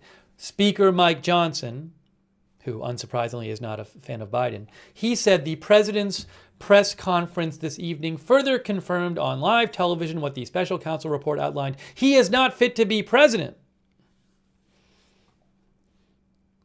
But, you know, this is this you could clip. Some of this might be clipped and made into ads for Republicans, or, you know, made into Trump ads. Andrew Beatty with AFP, who's no, huge Trump fan. Andrew Beatty says, he's a reporter with AFP. He says the White House and Dems will put a positive spin on this. It's their job. But the U.S. president feeling compelled to make unscheduled late-night remarks to prove he's compos mentis. Is this like mentally okay? Having full control of one's mind. Prompting speculation he might resign, and then mistaking Mexico for Egypt while it's suboptimal. This is interesting here. You know, when he was about to speak, it wasn't exactly clear what he was speaking about. Nobody knew. Now, look, go back, watch the tape. I told you, I don't think it was that insightful, but I said, well, the thing that makes the most sense is he's going to speak on the special counsel report because that came out today. But yeah, I mean, there were people saying, oh, is he going to resign, So, and it had the feeling of being very, this was clearly something that was not planned in advance. It was very impulsive. It was not announced he was going to speak tonight. And it just, all of a sudden, around 7:15, it was like, oh, he's going to speak at 7:45. And not, without even an announcement about what it's about. Oh, late night in terms of when he would normally speak. It's not 11 p.m. or something, but normally the president does not speak. If they're going to speak, they don't speak at nighttime from the White House. Usually if the president's going to speak from the White House at nighttime, and, just before, it was right around prime time, there's some, momentous announcement that's going to be made. This wasn't even announcing anything that happened.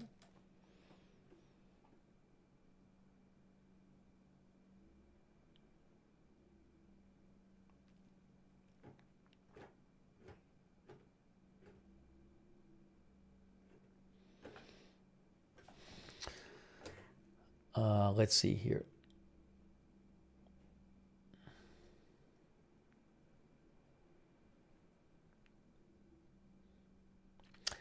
Jess C says it had the feeling of being about something important and it was all about himself. Well, and look, I know why it's important to him. I don't know that the average American really was even paying attention to this story, to be honest. Sarcasm says, I don't think it hurts Biden at all. People will vote Democrat regardless.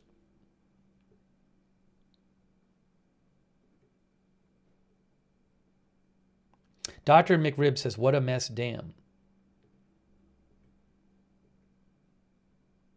M says, I just didn't think it was worth speaking about. And, again, John DFW, our viewer, said he could have spoken at a different time. He did say something about it earlier today in an appearance he made. Something else to remember is when you're president, presidents, they don't do Oval Office. It wasn't the Oval Office. They don't do White House announcements that often. They don't address the country that often. Certainly, they don't do surprise addresses to the country that often. Did it warrant a 8 p.m. address to the country from the White House to defend yourself against a special counsel report? A special counsel report which said you're not going to be charged with a crime. Does that have the importance to warrant this kind of appearance? Fair question.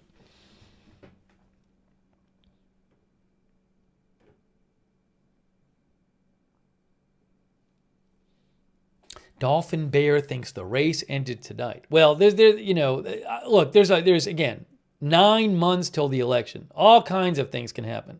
There might be stuff that happens next week where nobody really talks about this anymore. We just don't know what's going to happen. Mama Yoli thought it was embarrassing.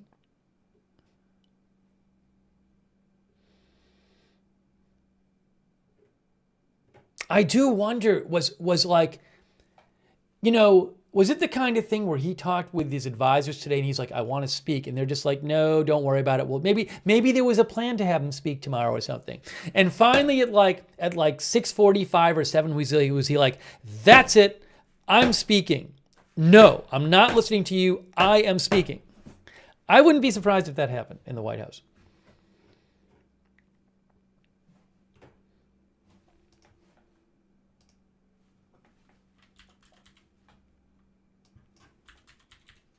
We're going to show it to you one more time, by the way.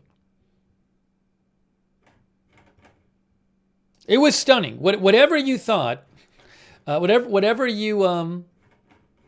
There was also the thing where he said Israel's military conduct in Gaza has been over the top. Just to have this speech happen and take questions like that was just kind of stunning.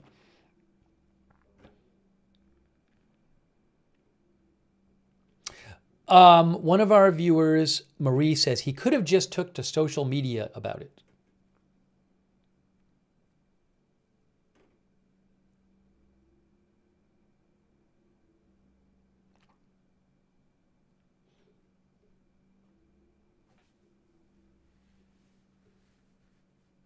Tom the Gamer said the remarks were far from stunning. I thought it was just stunning to see the event, that the event happened. Paula Thompson thinks it was embarrassing to see White House reporters behave the way they did.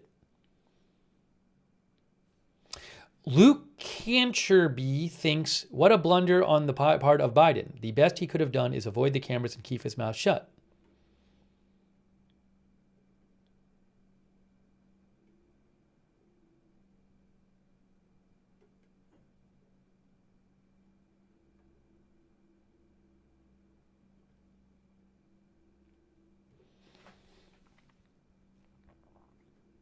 Kenneth Cobb says, will be a strange year for sure. Yeah, Precious Jenna, I'm going to show it again. Thanks so much to Senator Funstein for your support, who says, do you think Trump will mention this performance by Biden in his speech after tonight's Nevada caucuses? Is Trump speaking? The Nevada caucuses is not a competitive caucus because Haley and Trump are not in it. Is that tonight? I don't even know. The primary was a couple nights ago. I didn't even know. Yes, yes. Nevada caucuses are taking place. But the only candidates, I guess, are Ryan Binkley and Donald Trump. So I don't know that Trump is going to speak. Is Trump supposed to speak tonight? I mean, because it's not a big surprise if he wins. So if he does speak tonight, I would think he might talk about it. But I don't know that he's giving a speech tonight. I didn't even know that was tonight. He hasn't. Thanks, Senator Funstein. Good question. He hasn't posted on his True Social about it yet. Thanks, Bear, for your support. I appreciate that. And James Fish. Thank you, James Fish, for your support.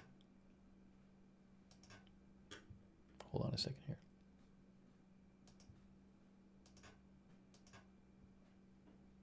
Thanks, my name is Steve, for your support.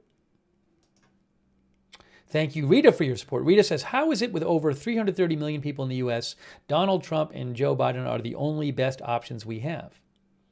Thanks, Doug Cahill, for the gift memberships.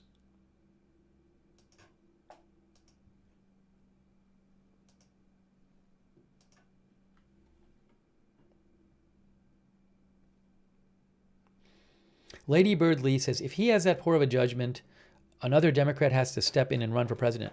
I do. Look, there are people in the Democratic Party who think the party would be better off without him running. There are some, definitely. Maybe he'll win in November, and those people will be like, well, we were wrong. But if he were to lose in November, is this one of the nights people will look back on and say, like, yeah, that was not a great sign?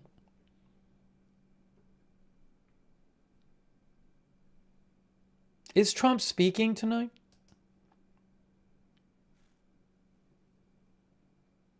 Hang on.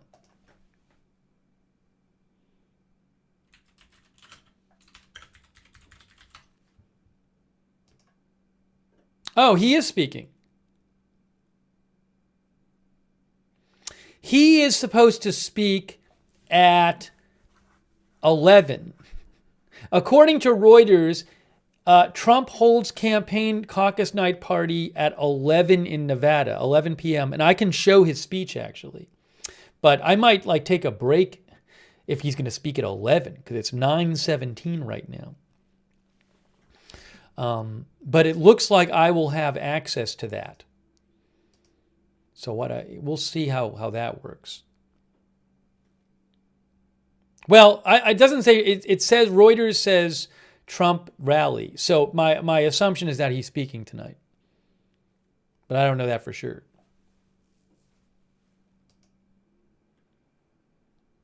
Because in Nevada,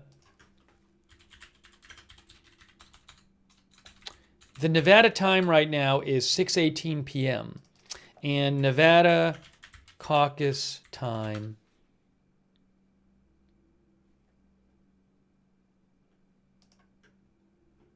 what time is it? They arrived at their, USA Today says registered Republicans arrived at their precinct locations at 5 p.m. An hour later at 6 p.m., which was about 18 minutes ago, precinct meetings are called to order, leaving an approximately 60 to 90 minute window for attendees to vote. Okay, so as early as 7:30 local time, results will start coming in. So results won't start coming in from Nevada. And again, it's not competitive. Haley isn't in it. I'm just trying to, Trump is expected to give remarks at some point in the evening from a rally in Las Vegas. So it looks like Trump will be speaking maybe around 11 p.m. Eastern. So what I might do, so I'm gonna play that again. I don't know that I might take a little break at some point, and we'll see. That's a long time to stay. For all I know, he'll speak at 11:30 Eastern. So we might take a break. I'd like to show him speak though, to see if he's, he showed Biden speak, to see if he says anything about this. Yeah, but he is, again, I should have access to it. Oh, what is this here? I might even have a video of the, Oh, I have a little video of the. I can show you a video of Republicans voting in the primary in the caucus in Nevada. I'll show you that in a second.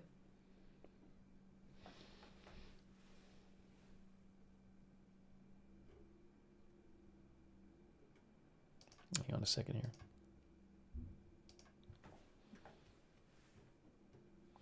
Our viewer Axiom thinks it's a massive wake-up call to respect the executive branch by choosing a younger, sharper leader and reject the aging status quo cliques the parties keep favoring.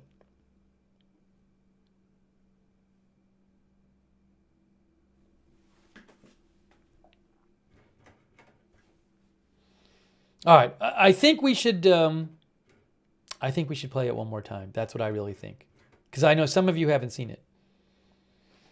We're going to play it one more time.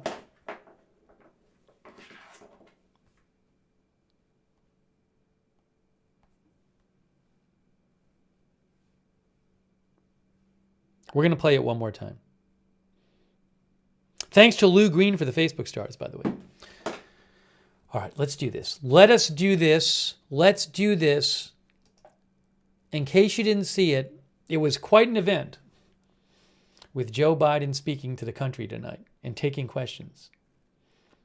Unplanned appearance.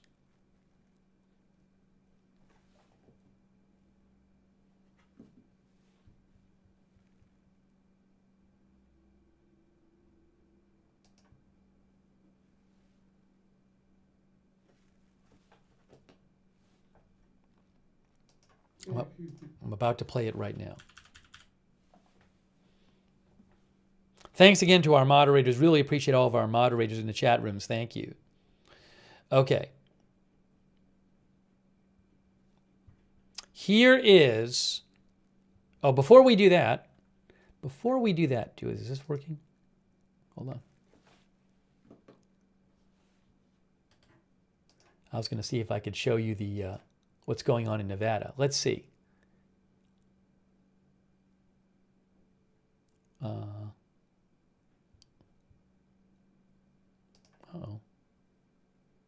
Trying to show you what's going on in Nevada. Oh, I know what I have to do. Oops. Hang on. I'm going to show you a little video of Nevada, if I can. Yes, I can.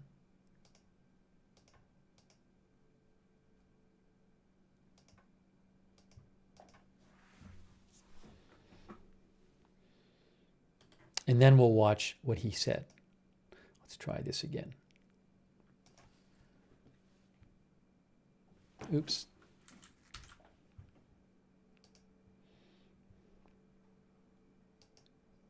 One moment. One moment, please.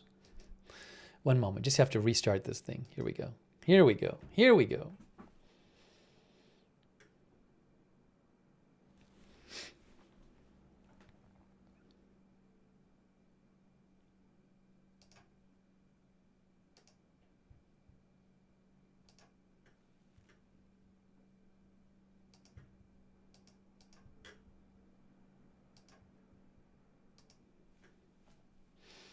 Okay, there's that. There's that.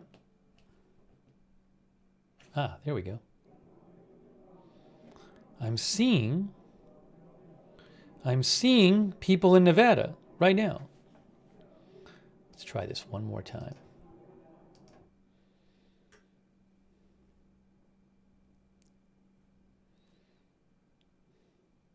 Just trying to get the video for you.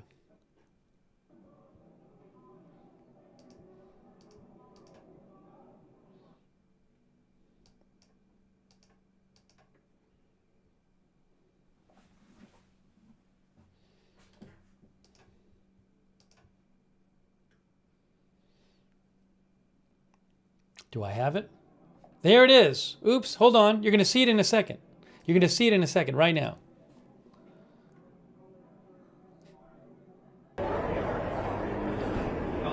That's Nevada.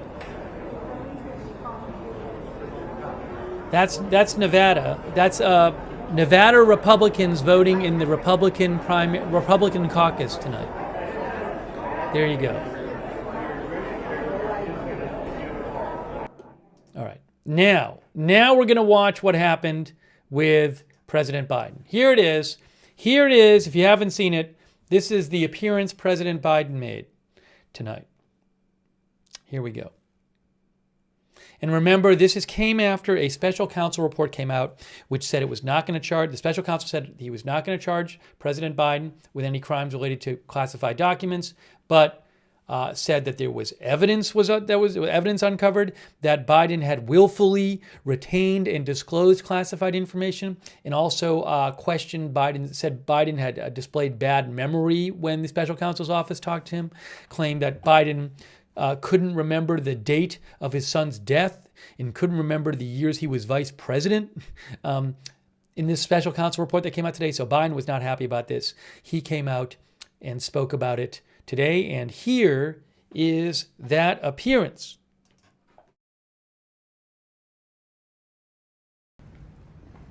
Hey, buddy.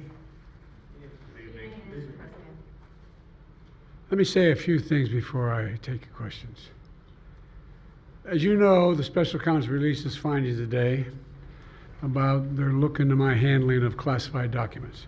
I was pleased to see he reached a firm conclusion that no charges should be brought against me in this case. This was an exhaustive investigation going back more than 40 years, even into the 1970s when I was still a new United States Senator.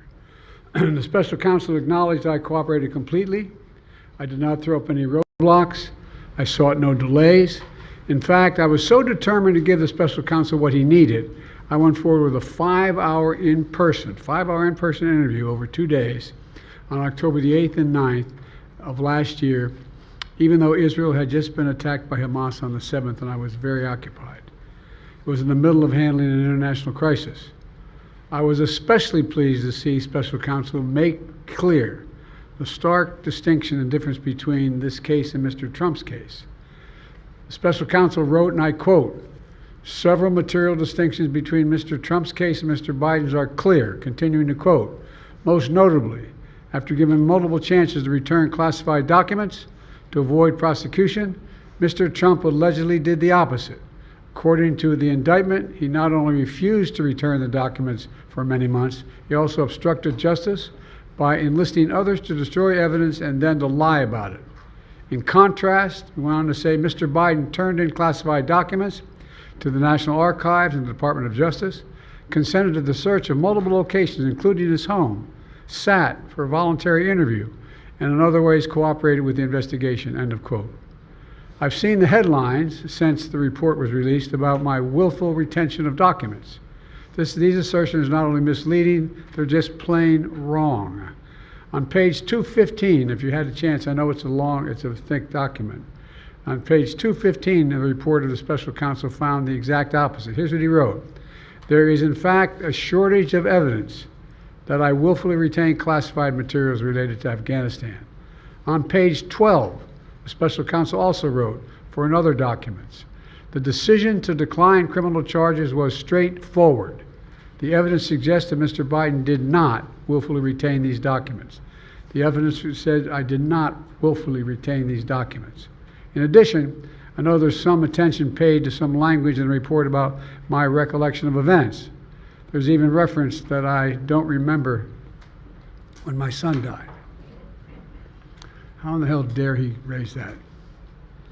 Frankly, when I was asked the question, I thought to myself, it wasn't any of their damn business.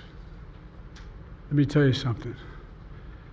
Some of you have commented, I wear since the day he died, every single day, the rosary he got from Our Lady of... Every Memorial Day we hold a service remembering him, attended by friends and family and the people who loved him. I don't need anyone to remind me when he passed away or if he passed away. Simple truth is I sat for a 5-hour interview over 2 days of events going back 40 years.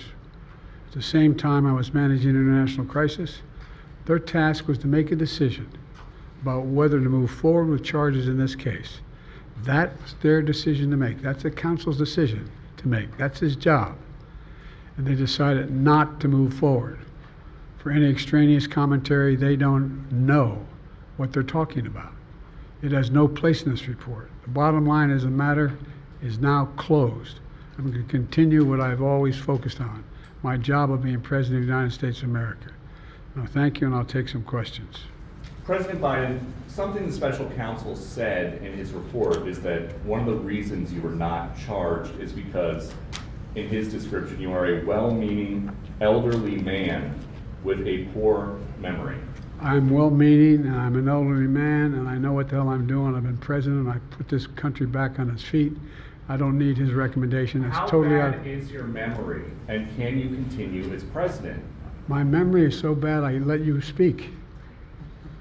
That's Do you feel your memory has gotten worse, Mr. No, look, President? my memory is not good. My memory is fine. My memory, take a look at what I've done since I become president. None of you thought I could pass any of the things I got passed. How'd that happen?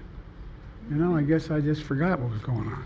Mr. President. If voters have concerns about your age, how are you going to assuage them? And do you fear that this report is only going to fuel further concerns about your age? Only by some of you. Mr. President, you were cleared of criminal liability today, but do you take responsibility for at least being careless with classified material? I take responsibility for not having seen exactly what my staff was doing.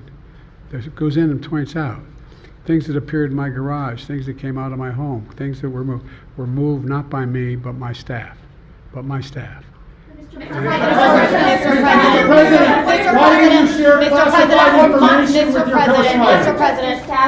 President, for months when you were asked about your age, you would respond with the words, "Watch me." Many American people have been watching, and they have expressed concerns about your age. That is your judgment. That is your judgment. That is not the judgment of the press. They express concerns about your mental acuity. They say that you are too old. Mr. President, in December, you told me that you believe there are many other Democrats who could defeat Donald Trump. So why does it have to be you now? What is your answer to that question? Because I'm the most qualified person in this country to be President of the United States and finish the job I started. Do you believe that? Why are you confusing the names of world leaders? I did not share classified information. I did not share it. With your ghostwriter? With my ghostwriter, I did not. Guarantee you did not. What the special counsel said? Well, no, he did not say that. He did not say that. Mr. President, Well, let me answer your question. The fact of the matter is, what I didn't want repeated, I didn't want him to know, and I didn't read it to him, was I had written a long memorandum to President Obama why we should not be in Afghanistan. And I was of multiple pages. And so what I was referring to, I said classified. I should have said it should be private because it was a contact between the president and the vice president as to what was going on. That's what he was referring to. It was not classified information in that document. That was not classified.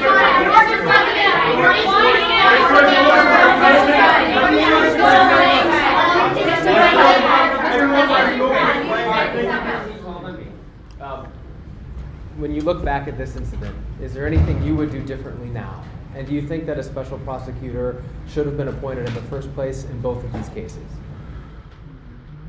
First of all, what I would have done is overseen the transfer of the material that was in my office, in my offices. I should have done that. If I go back, I didn't have the responsibility to do that. That was my staff was supposed to do that, and they referenced that in the report. And my staff did not do it in the way that, for example, I didn't know how half the boxes got in my garage until I found out staff gathered them up, put them together, and took them to the garage in my home. And all the stuff that was in my home was in filing cabinets that were either locked or able to be locked. It was in my house. It wasn't out in, like in Mar-a-Lago, in a public place where, and none of it was high classified. Didn't have any of that red stuff on it. You know what I mean, around the corners? None of that. And so I wish I had paid more attention to how the documents were being moved and where. I thought they were being moved to the archives. I thought all of it was being moved. That's what I thought. Now, what was the last part of your question? Whether a special counsel should have been appointed in this case and in the case of your rival, former President I Trump. think a special counsel should have been appointed. And the reason I think a special counsel should have been appointed is because I did not want to be in a position that they looked at Trump and weren't going to look at me, just like they looked at the vice president. And the fact is they made a firm conclusion. I did not break the law, period. Thank you all very, very much.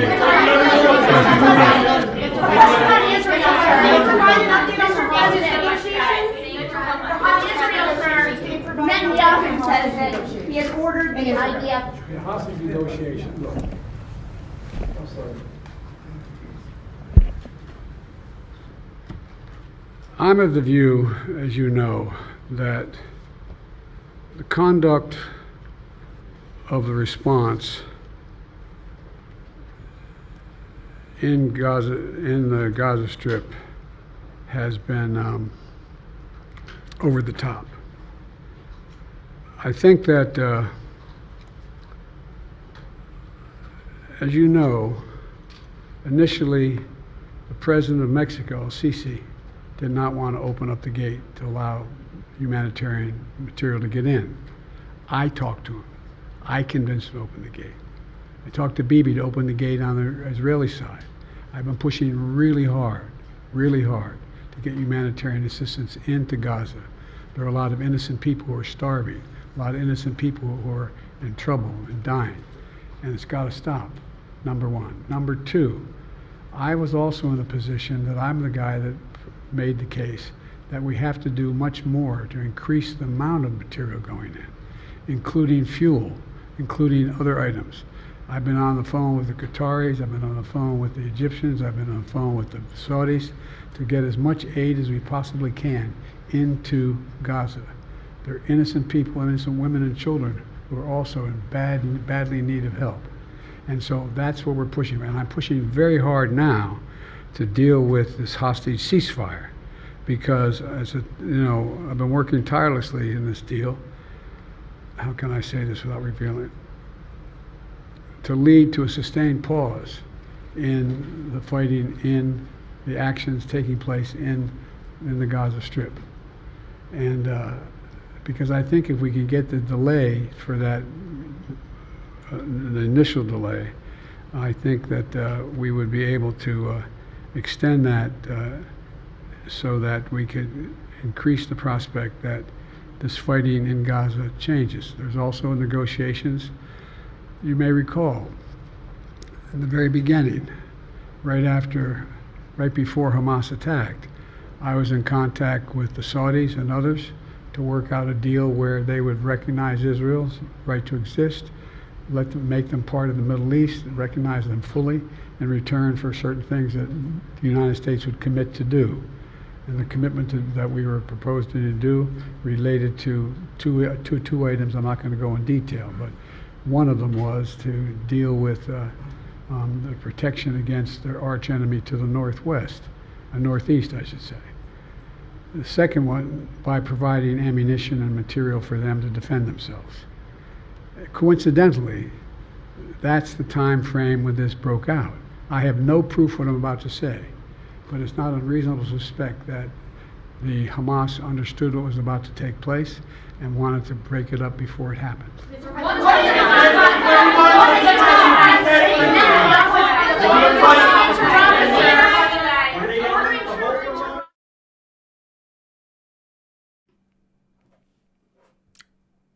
All right, so that was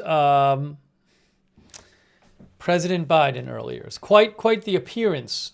You don't see that every day. So going to take some more comments from you guys. A couple of viewers have said to me that he forgot the name of the saint, when he talked about the rosary or something. I don't know if he was forgetting. I think when he was talking about his son and he started talking about the thing he wears, I think he kind of just got upset about talking about it. I didn't see him as forgetting anything at that moment. Because I've seen him doing that thing before where he kind of trails off. Let me play that again. But I wouldn't assume that he just forgot something in that moment. Hang on.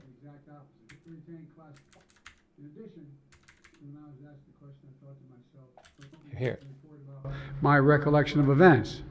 There's even reference that I don't remember when my son died.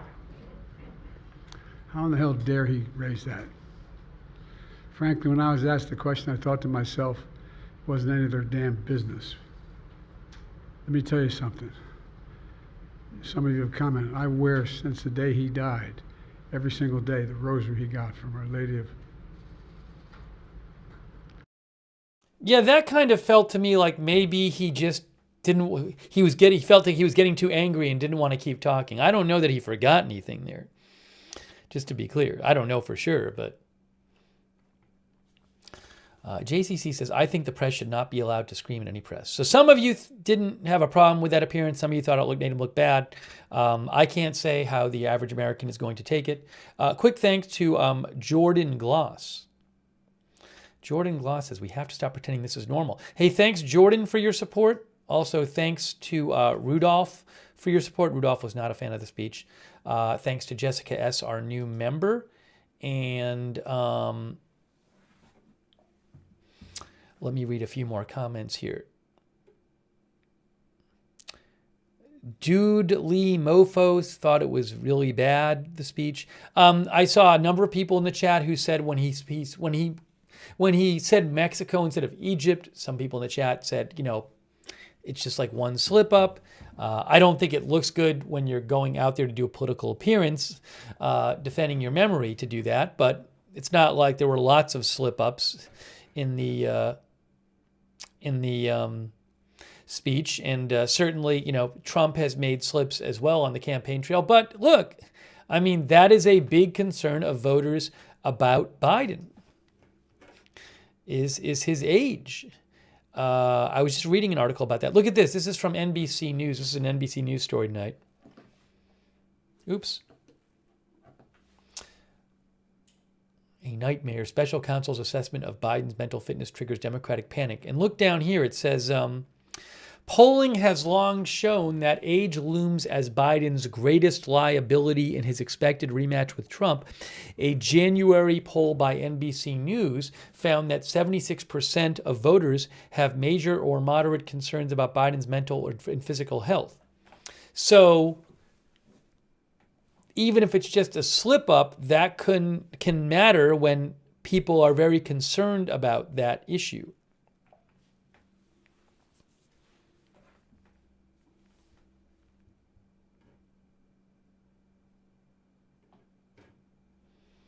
Paula Thompson says, not a concern to me. Gandalf says, same as the Nikki Haley slip-up.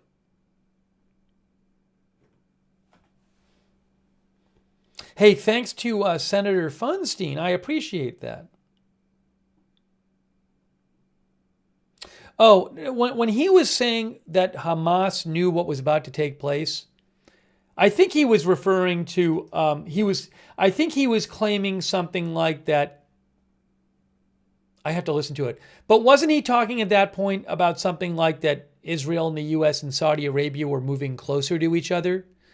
So it's been one explanation that's been offered for why Hamas carried out their attack at the time they did is to prevent closer ties from Saudi Arabia and Israel.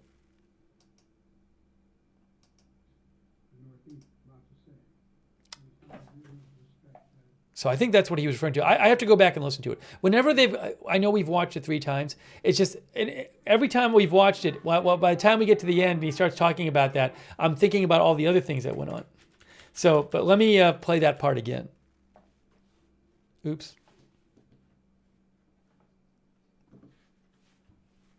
Them fully in return for certain things that the United States would commit to do.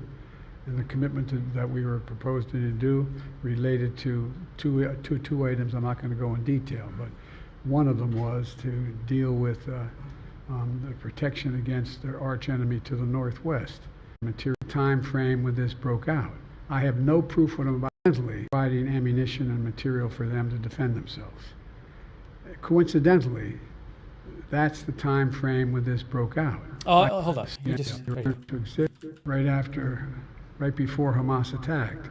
I was in contact with the Saudis and others to work out a deal where they would recognize Israel's right to exist, make them part of the Middle East, recognize them fully in return for certain things that the United States would commit to do.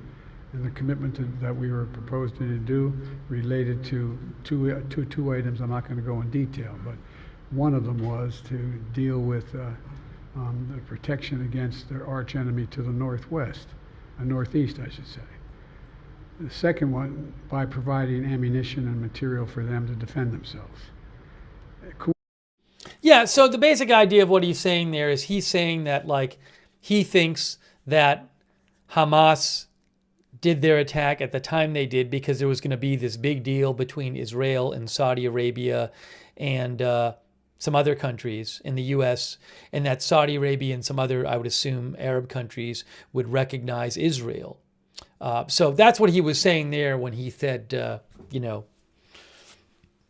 I think that's, he was suggesting that, he said, I don't have evidence or proof of this, but he thinks that's why Hamas did that, to derail that. There's also this theory that, like, Iran didn't want Saudi Arabia, their enemy, getting closer to Israel, and so that Iran had Hamas do it then. I don't know, but that's the idea of what he's talking about there.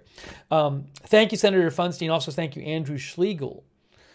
Andrew says, Andrew, thanks for the support. Andrew says, I have always liked Biden. His speech in Congress about apartheid back in the day was one of my favorites, but he is not the same anymore, and his memory is not great. He should retire and enjoy life.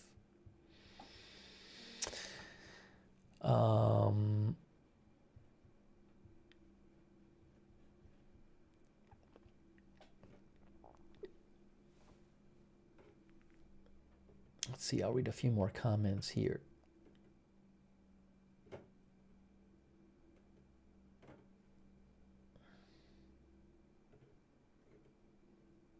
James Not Me says damage control tomorrow. Thanks to Smelly Cat for the bits on Twitch, by the way. Let's see here.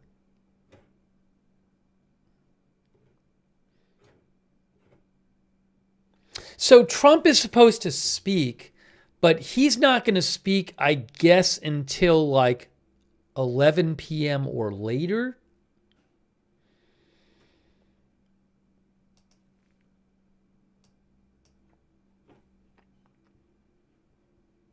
Yeah, I read you an article from USA Today when he's supposed to speak. But I don't know when that's going to be.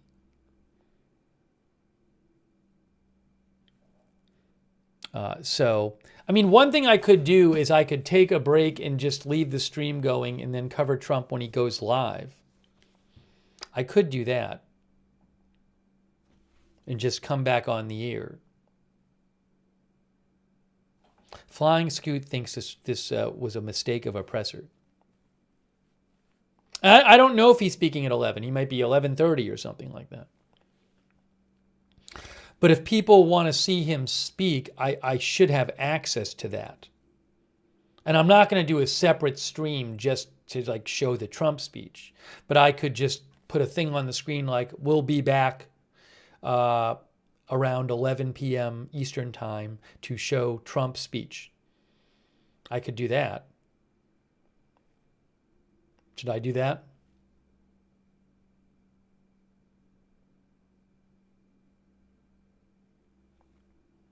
I don't know if there's a desire to see it.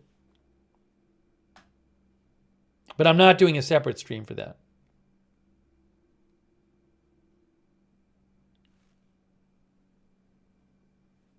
Maybe I'll do this.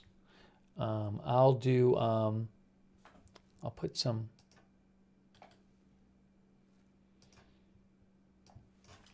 Steve will be back around 11 p.m. ET to show Trump remarks live in Nevada. I think we're gonna do that. Whatever. You can come and you can watch if you'd like. Let me put that on the screen.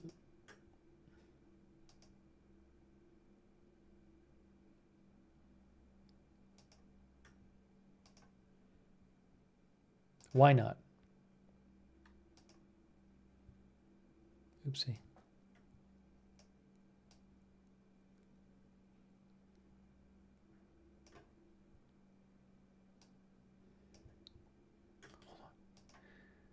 See if this works for people.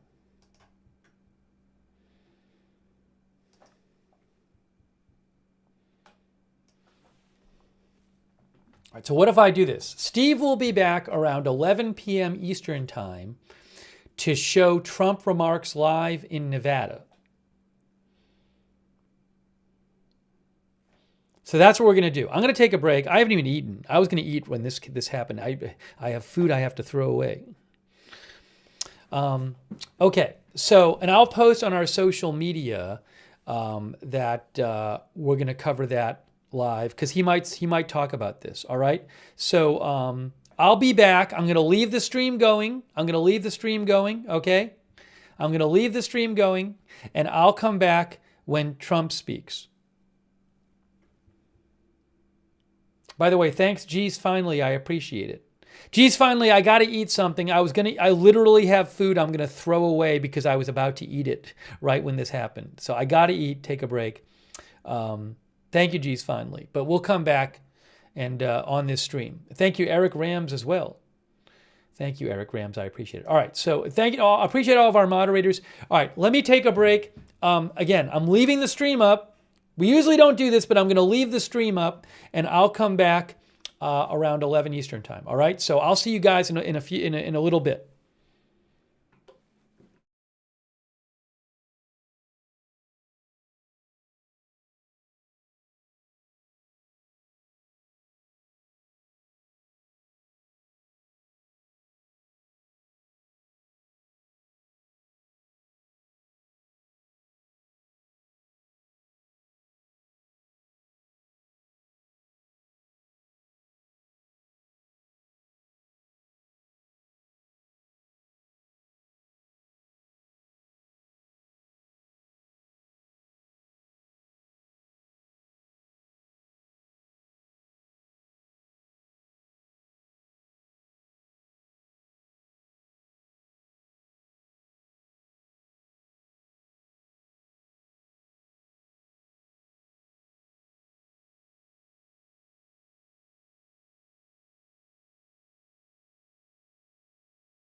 Hey everyone, I am back.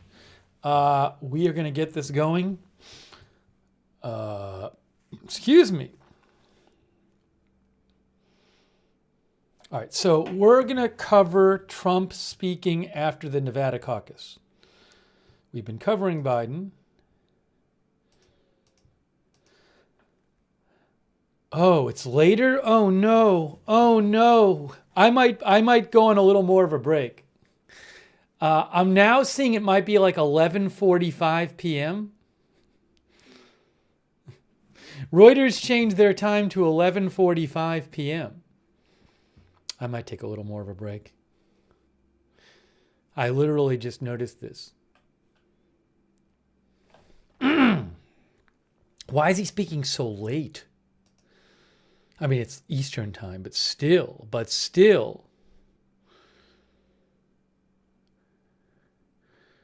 What is,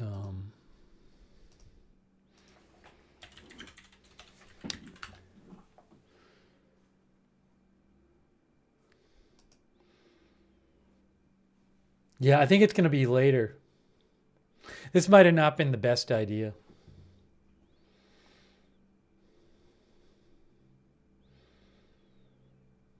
What I'm going to do is I'm going to put the Nevada results up.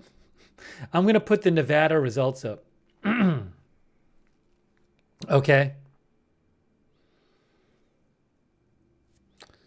I'm going to do that. I might be able to get some video for you, too.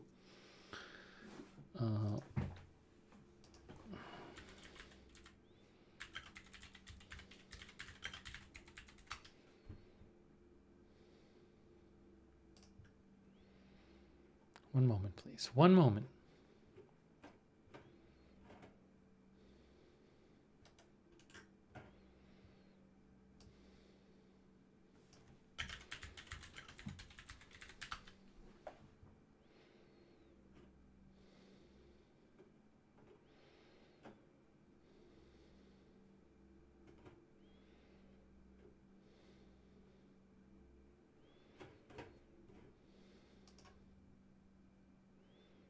I'm not, by the way, the Nevada caucus results, it's pretty obvious.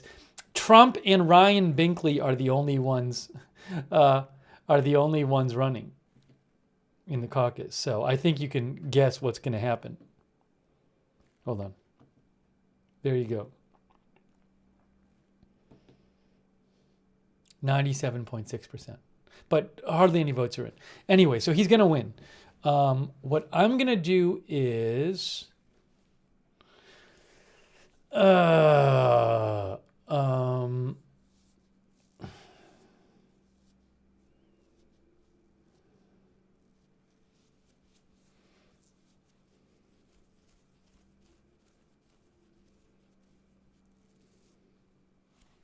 I replay any of this stuff?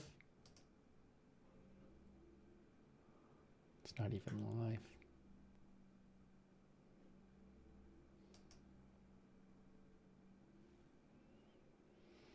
I'll get a picture of Trump up there or something.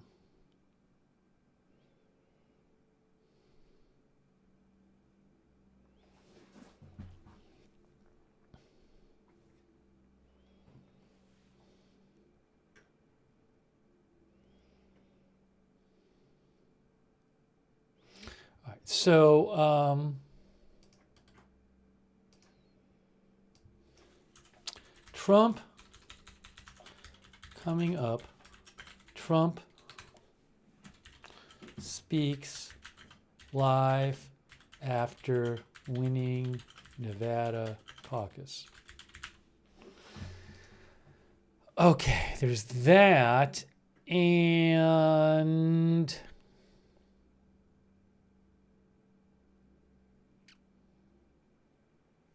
yeah, people haven't been really talking about Nevada because there was a caucus and a primary, and Haley was in the primary and Trump was in the caucus. So they weren't competitive. Even though Haley lost to none of the candidates, none of these candidates. Let's see. So again, I think it's going to be in about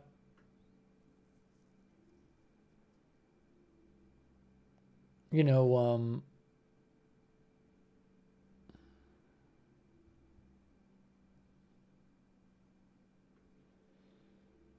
maybe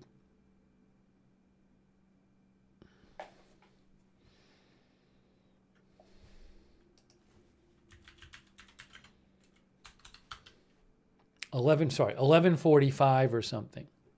11:45 or midnight.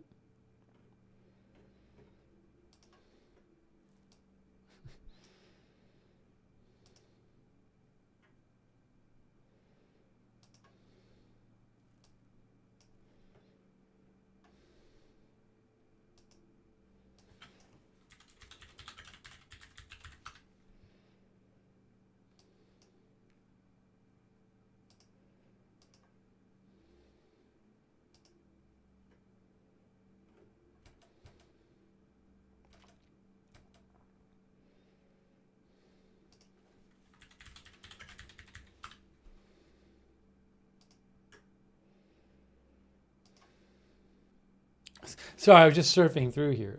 Let's see. Oh, no, here we go. Let's do this.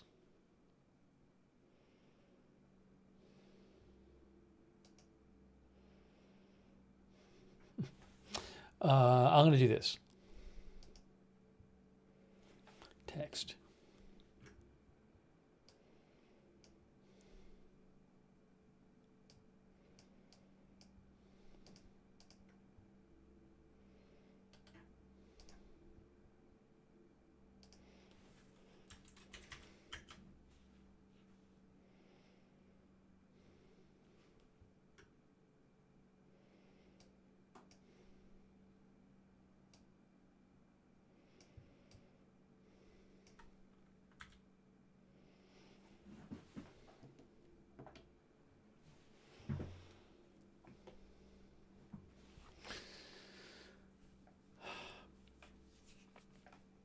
All right, you know, what I'm hoping is maybe I'll have some video to show you earlier. I'll come on if I have video to show you earlier. Right now, I'm not supposed to get video until around 11:45. Let me just try something real quick here.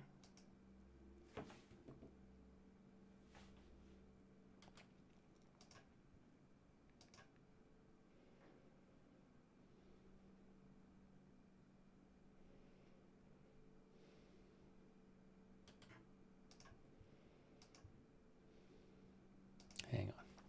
One moment.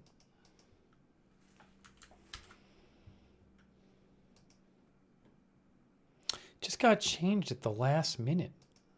They originally said 11.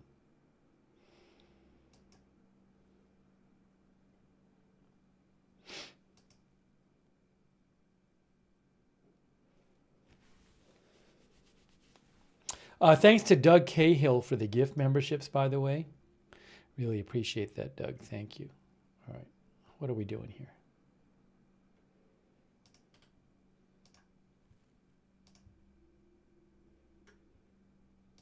Oh, I see. Sorry. Hold on. Hang on, folks. I'm sorry.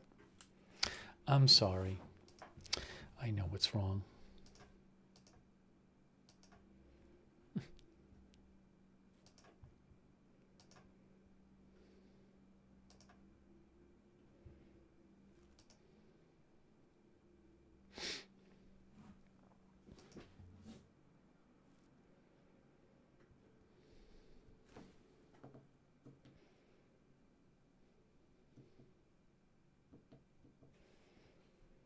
What is going on with this?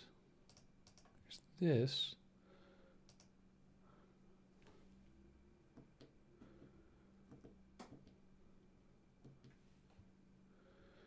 Why is this not working?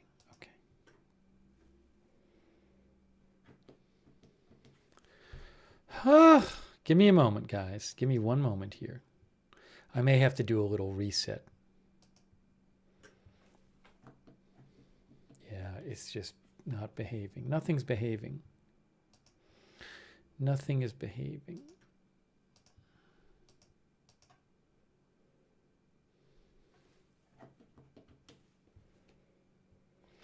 Hey, thanks, Captain Skittles. No, I'm going to just...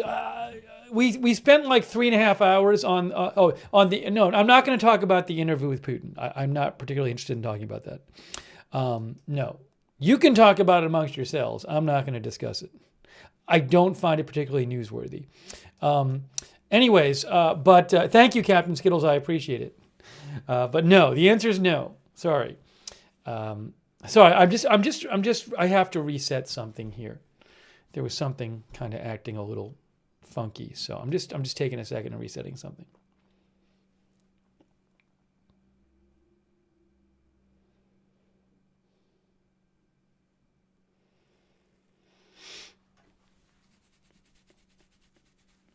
Captain Skittles is going to be mad at me now.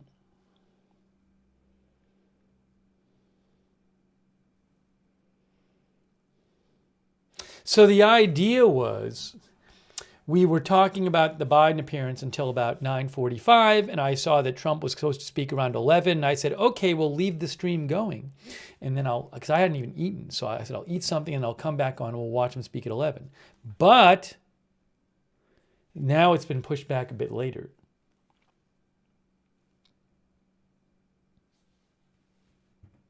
Oh yeah, I have a different older the shoulder pick. I'm sorry. Thanks for reminding me. I'll change that. I'll do that.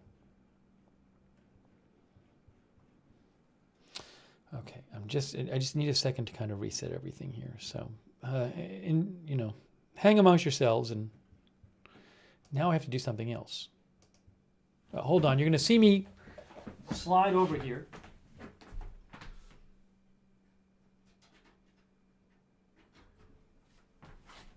Let's see if this works now. Okay. There we go. We're back. I need to fix the over-the-shoulder picture, which I'll do now. Gotta get this going.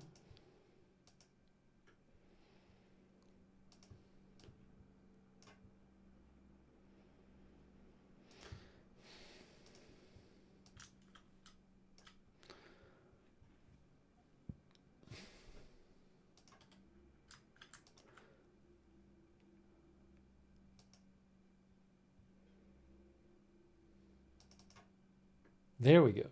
All right, that's good. That's good. Fine.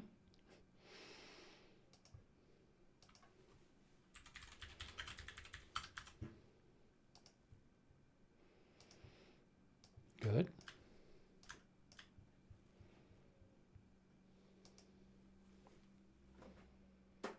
Why is that? Ooh, hold on.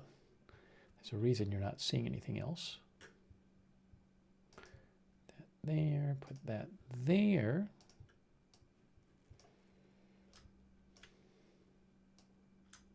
Put that there. That goes there. Good, we're getting there. We're getting there, folks.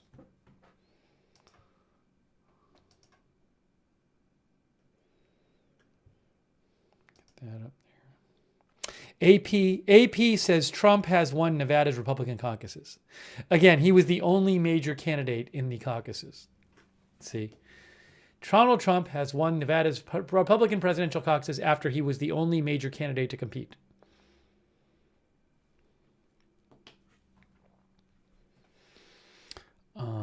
And do this, get this going here.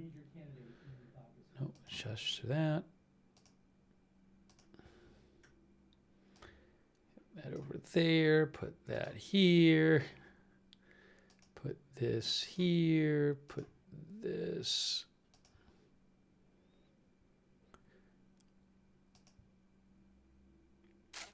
There.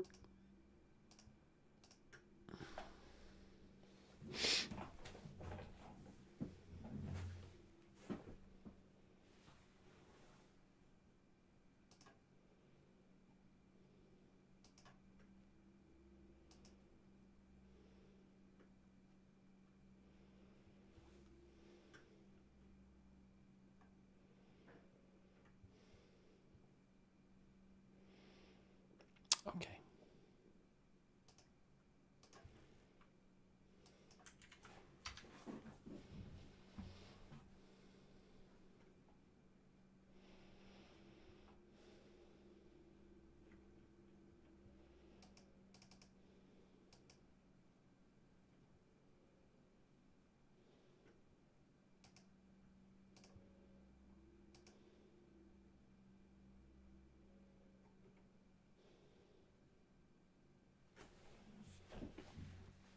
Hey, quick thanks to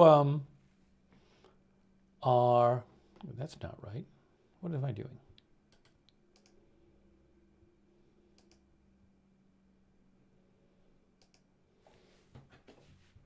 Let me just show you what it looks like, the results look like, the caucus results.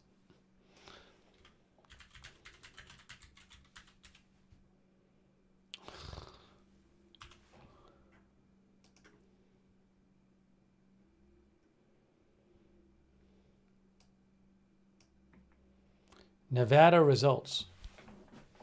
Trump 97%, Ryan Binkley 2%,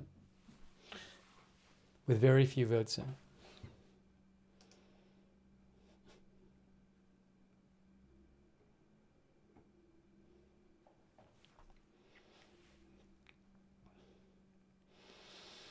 All right.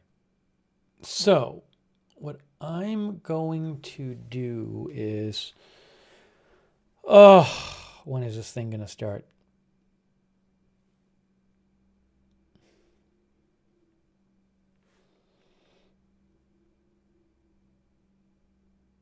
Oh, first I want to thank our moderators. We have moderating right now. Kinetic is moderating. Cynthia Moon is moderating. And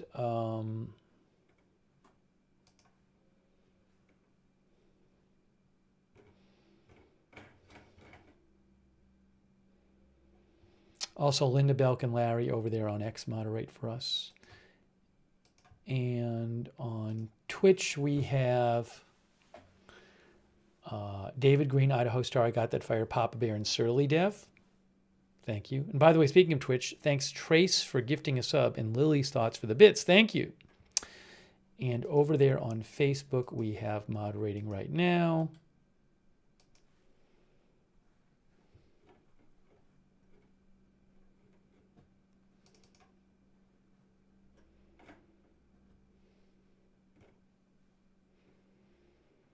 Christina Neal, Paul Anderson, thanks for moderating over there. Margaret Riley, thank you.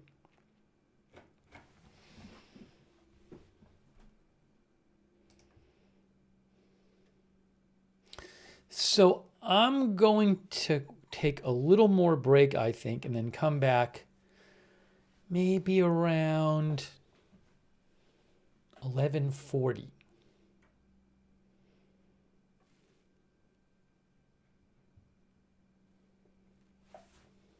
We take like a 15-minute break. Let me look at something right here. Hold on. Let me check something.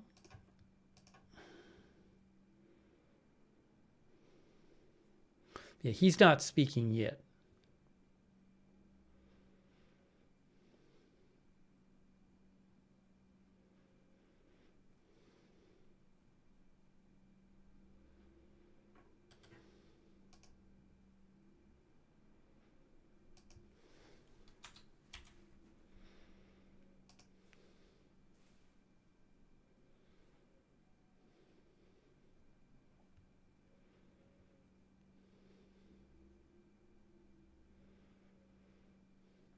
Maybe I'll just come back in like 10 minutes. I'll shoot for around 11:30. I don't think Trump's speaking at 11:30, but maybe I'll take about 10 minutes, take a little break, and then I'll come and then we'll just talk when I come back. How does that sound?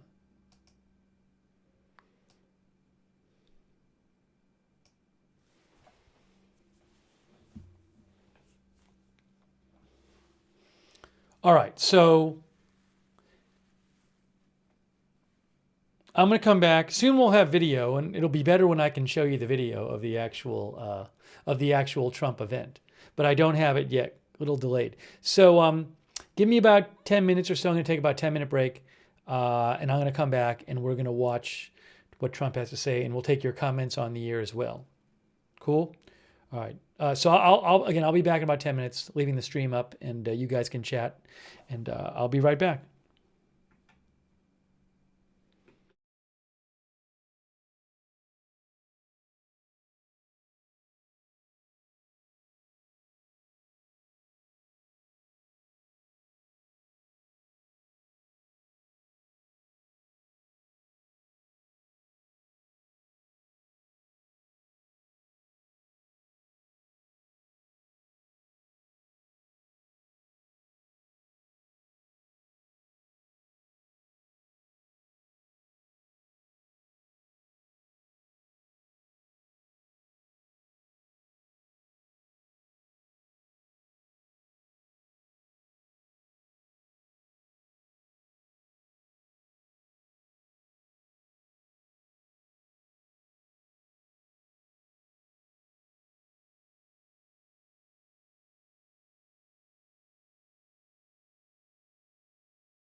All right, I'm back as we wait to hear from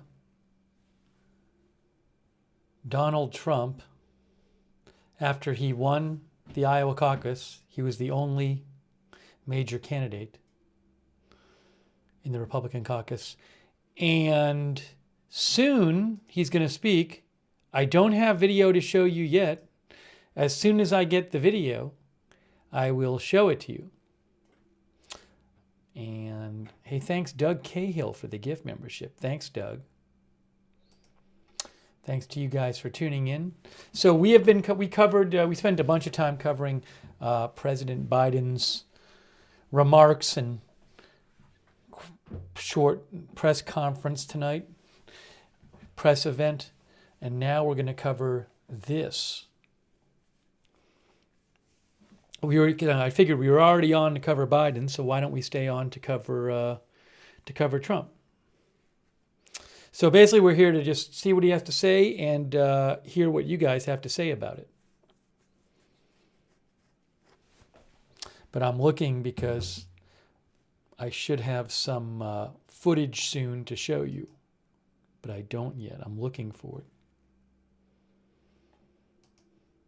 Looking 2 different places for the footage.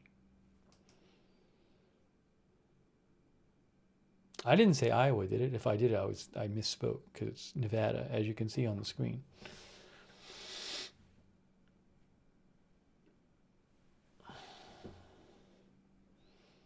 So the next primary after this is South Carolina.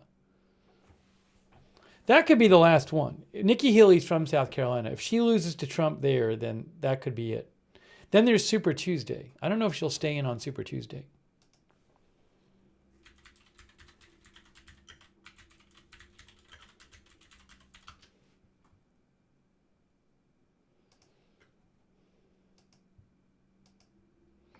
From 270 to win. So February 24th, South Carolina. Oh, Michigan primaries February 27th? Huh. All right, so after South Carolina on February 24th, Michigan February 27th, Idaho and Missouri March 2nd, March 3rd, D.C., March 4th, North Dakota, then all of these on Super Tuesday, March 5th. I don't know if Nikki Haley's going to still be in the race. Thanks, Marissa Pugliese, for your kind words.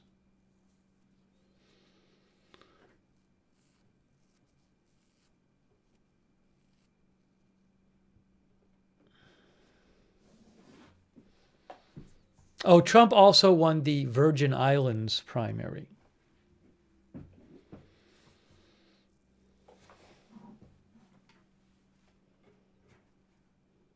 Super Tuesday is a day with a large amount of primaries, basically. Very large amount of primaries. I'm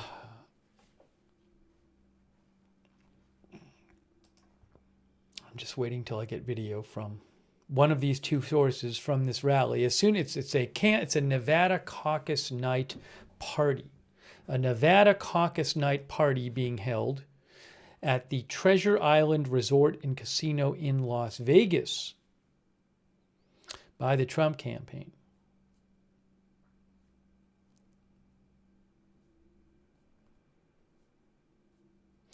Anami says, I wonder who Trump will choose to be his VP.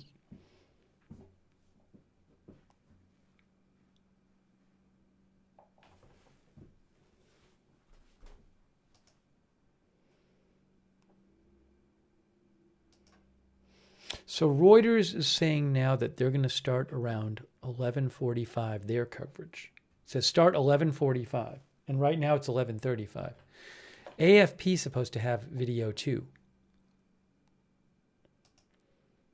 but they haven't started yet. Maybe they'll start a little earlier.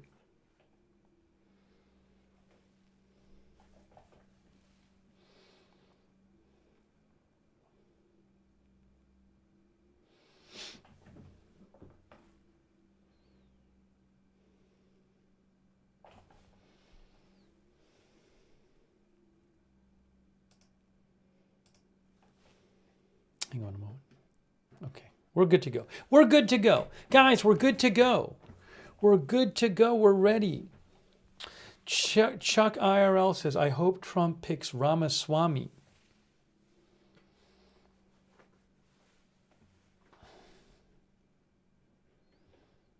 Yeah, it's kind of like bonus coverage. I wouldn't have done just a whole stream for this, but we were on the air covering politics stuff anyway.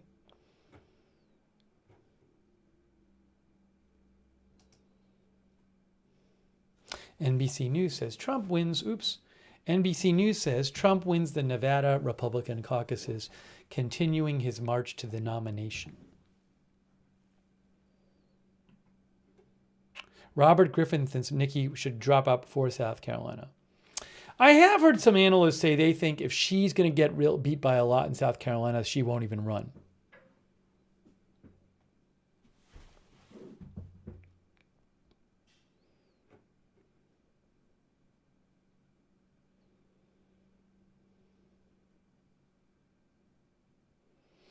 The state Republican Party, says NBC News, decided to break off on its own and hold a caucus in addition to the primary, but dictated that candidates could compete in only one or the other. Delegates are only awarded in the caucuses. Haley said she wouldn't take part in the caucuses because she contended they were rigged for Trump by GOP insiders who had pledged their allegiance to him. 6 members of the Nevada Republican Party have been indicted on allegations they acted as false electors for Trump in the 2020 race. Nevada could play a pivotal role in the general election. That's a reason for Trump to speak there tonight.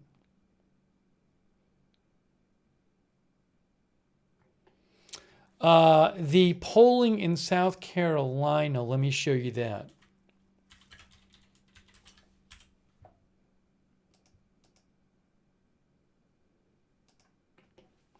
Here are the most recent polls in South Carolina from Real Clear Polling. Trump 68 to 31, Trump 58 to 32, Trump 54 to 25. Those are the 3 most recent ones. All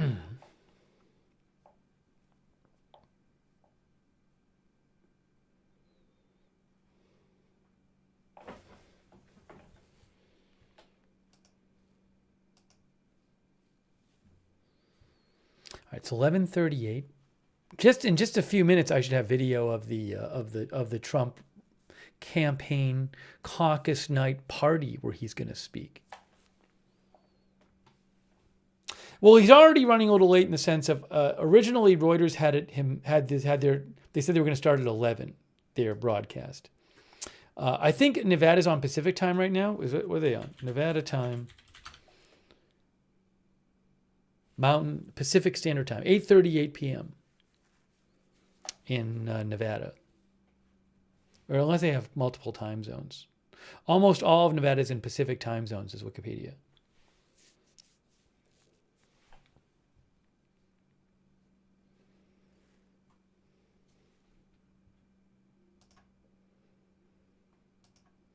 As soon as I have video, I'm going to put it up on the screen, guys.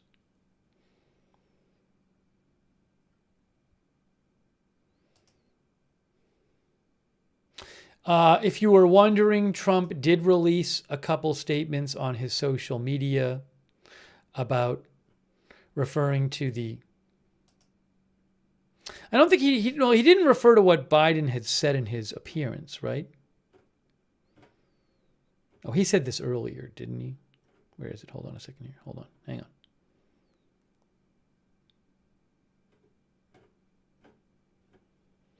I have not heard Trump comment on Biden's appearance tonight. That I have not heard.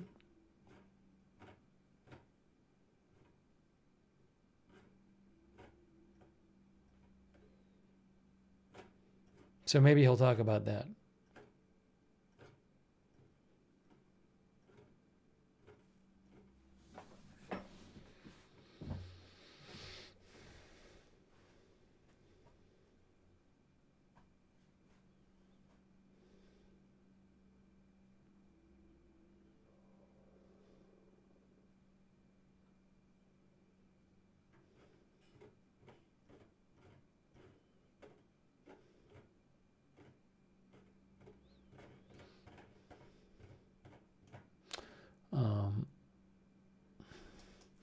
Here is one of the posts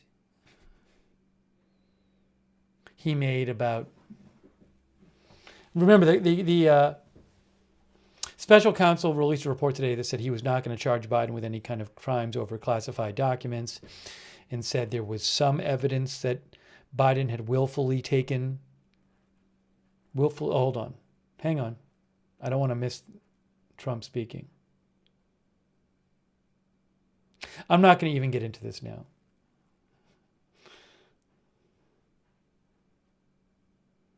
I don't want to get into it and then... anyways, just so you can see what Trump... One of the things Trump posted about this today. He said, Biden took the documents in his mental prime time. He shouldn't be allowed to get away with this, and he wasn't protected by the Presidential Records Act. By the way, if you look it up, you can find many, many experts talking about how Trump's claim that the Presidential Records Act protects him in the classified documents case is actually false. Trump says, I was cooperative with the investigators. The allegations say that he actually hid documents from investigators. He said crooked Joe Biden did just the opposite. Following the usual corrupt Democratic playbook, he willfully retained documents. This is scam justice. Deranged Jack Smith and his thugs should immediately drop the totally discredited documents hoax against me, a two-tiered system of justice and selective prosecution.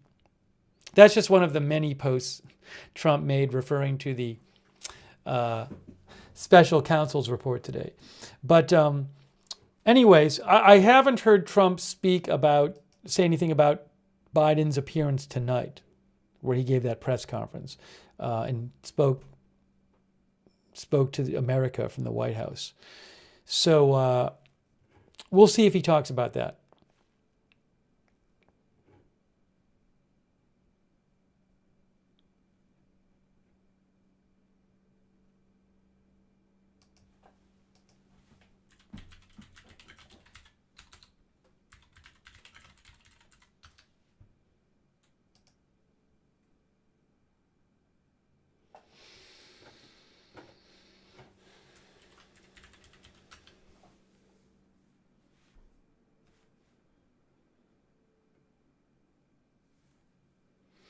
And in case you haven't seen it, I mean, there is a part of the special counsel's report today that came out on President Biden's handling of classified material that said it is not our role, the special counsel said it is not our role to assess the criminal charges pending against Mr. Trump, but several material distinctions between Mr. Trump's case and Mr. Biden's are clear. Unlike the evidence involving Mr. Biden, the allegations set forth in the indictment of Mr. Trump, if proven, would present serious aggravating facts, most notably after being given multiple chances to return classified documents and avoid prosecution. Mr. Trump allegedly did the opposite.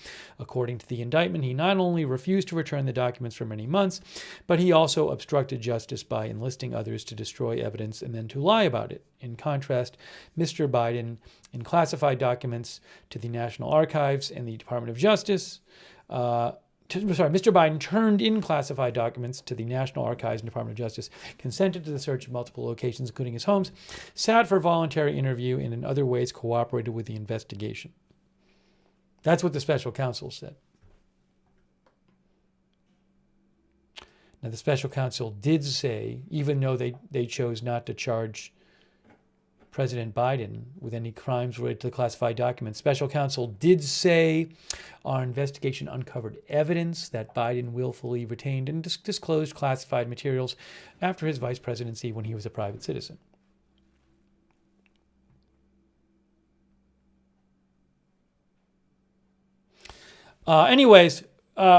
We are waiting for Trump to speak. Any moment now, I should have video for you of the Trump event. Oh, hold on, I do. Hold on a second. I have some video, I think. Hold on, I have to turn the volume off. Volume off. What is going on? Why am I hearing things? Is this going to work? All right, hold on. There we go. Hey, look, I got video. I got video.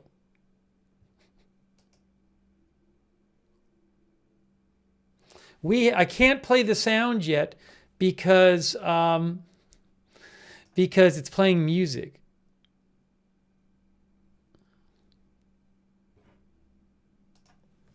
So there you go, guys. We got a live shot. I'm supposed to get a different live shot, too.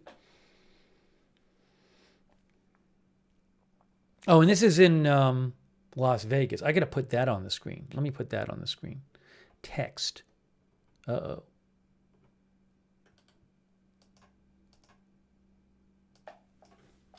Live. Las Vegas, Nevada.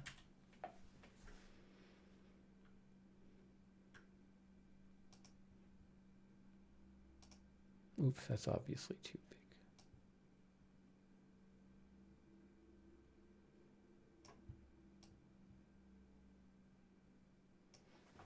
I think I'm going to make that red. Switch the colors up a little bit. We want this to be white. We want this to be red. There we go. There we go.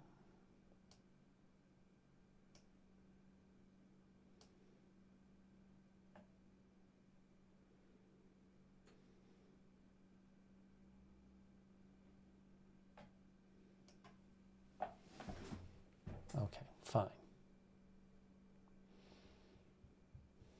A little bigger, a little bigger. There we go. Okay, that's good. Oh, hold on. I have more video. Now I have more video. I have more video to show you. I have a better shot even. Give me a moment here. I have a better shot. There you go. Where is that coming from?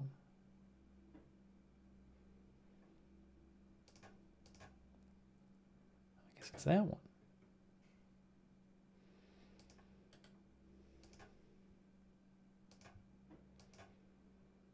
Give me one. That's going to freeze for a second. It's always something.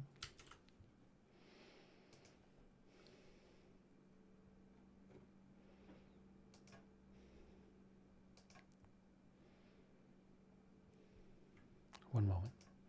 Hey, thanks, Senator Funstein, who says, "Do you think it'll be worth the wait?" Well, I mean, you know, I think it's worth covering. You know, we already covered Biden. He was going to speak, so I think it's worth us covering it. Okay. Oh, I got it. I think I got it. Do I got it? What am I looking at? I'm looking at like 9 different things. Okay, hold on here. All right, there's that. All right, that's that one. Oh, look. Oh, hold on. You'll see it in a second. You'll see it in a second. Thanks, Senator Funstein. Guys, look, I got the video. I got all the video. I think. We'll see. There's a video. Is anybody doing anything? Is that frozen? We got to unfreeze that.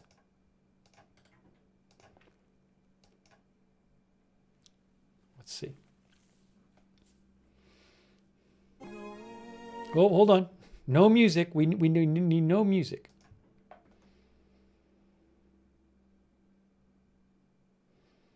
There we go. Look, we're live. We're live. I got two angles. All right. We'll see which one's better. I can't play the sound though because it's music. Hey, that's cool. We got the live shot for you.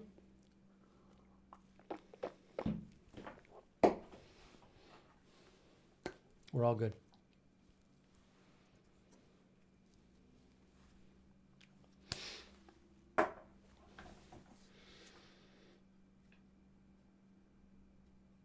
Warren says your portrait you use in your background of Trump is from 2016. Whatever. Looks like him.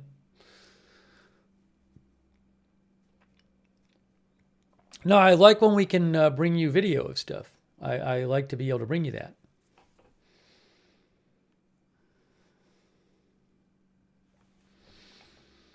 So I'm glad we're able to get you the video tonight.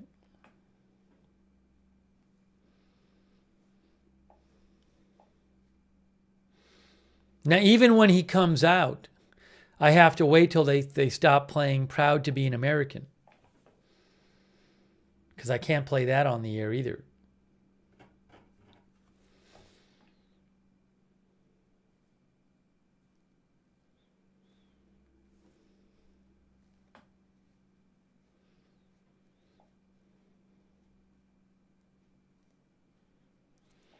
Pink Posey says he will be on soon. I also don't know if they're going to have any speakers before him.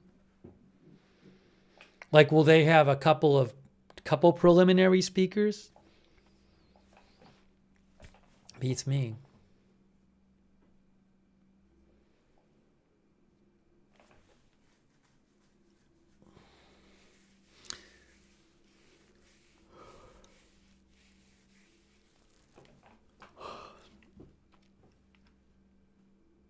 But they got the spotlights going.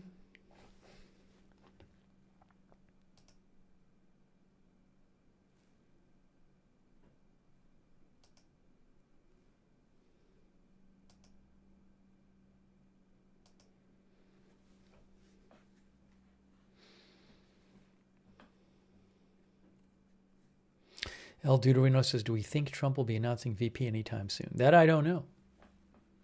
That I don't know.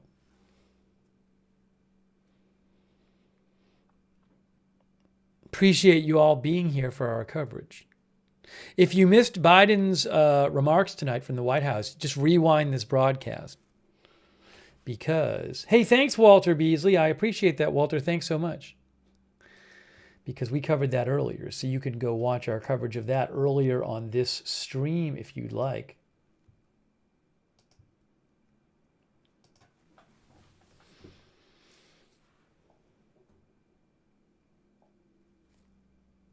Thanks to our new member, Joy Cordova. Thanks, Joy.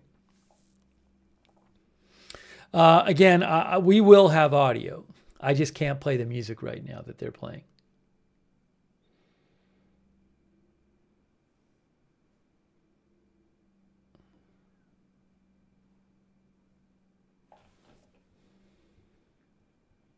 Is there a cutoff to announce VP? I assume there's got to be a certain amount of time to put a name on the ballot.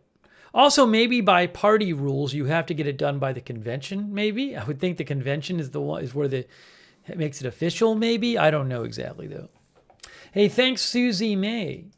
I appreciate that, Susie May. Thanks for your support. The Republican convention is... I don't remember the date.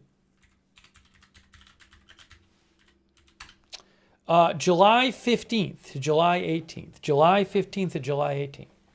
You know what? We'll probably cover that this year. We'll probably cover the Democratic and the Republican convention because I'm guessing I'll have video. Now, maybe I won't, but I hope I will. If I can get the video of it, that would be great because then we could just cover the whole thing. Let you guys watch it here and talk about it here.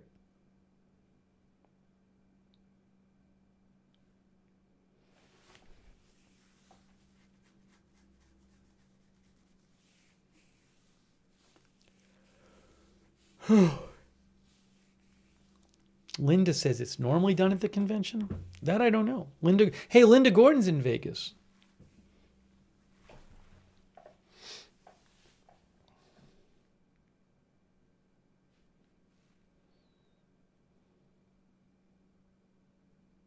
Yeah, if I could get the video from the conventions, I'll definitely cover it. Just cover the whole thing. Can have the whole thing on.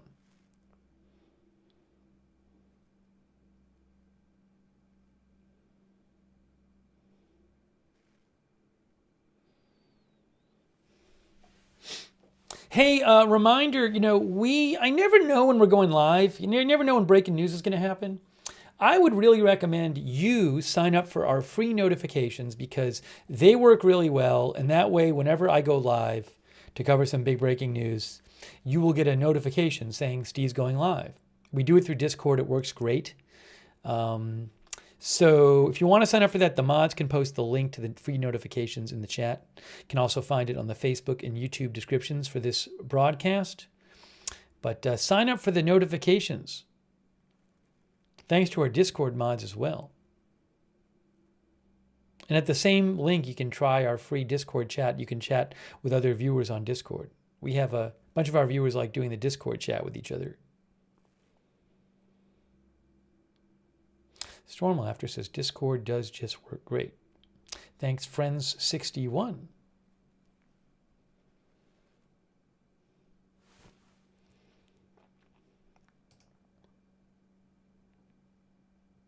The other angle has, I have another angle here. I have two angles.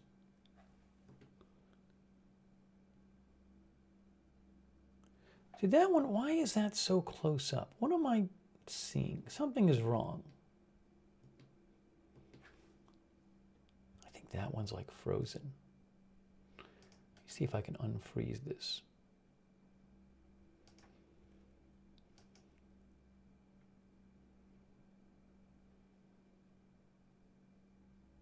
There, okay. See, I have two angles, but they're very close to each other.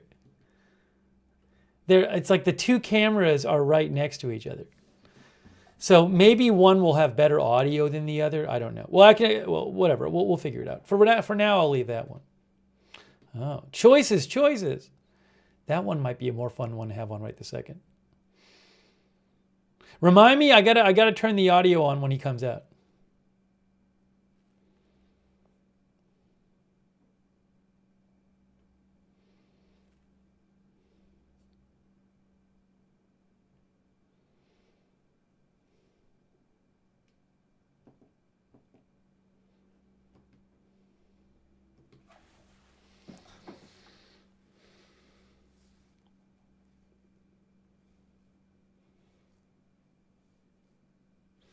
Show the lighter one. I think this is the lighter one.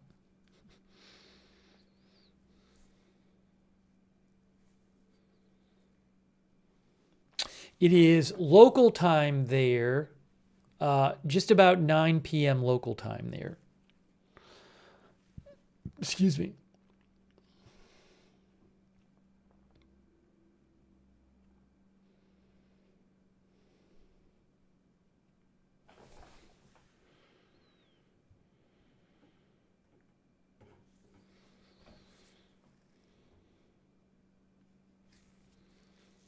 Thanks to Dolores Wilson. Thanks so much, Dolores. I appreciate that. Thank you.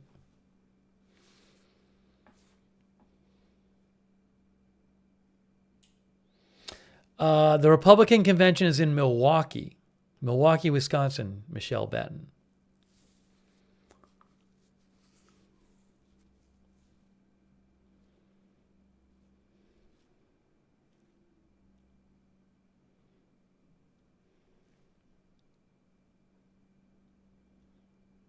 Chuck IRL says close-up will be better when he starts speaking. Yeah, I assume the cameras will zoom in.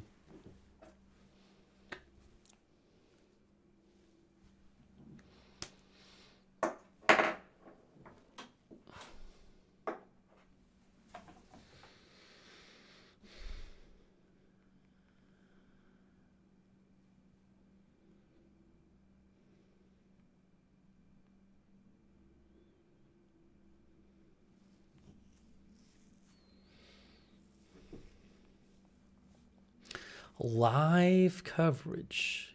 Trump remarks. Will he speak for a while or not? That I do not know.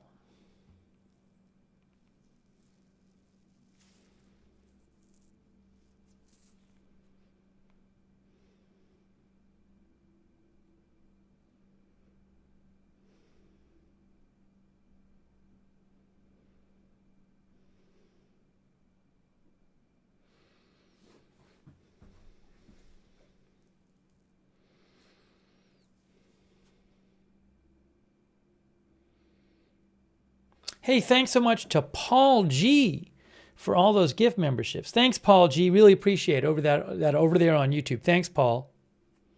Much appreciated. Wrath of Hong thinks tonight is a doubleheader of people who shouldn't be president.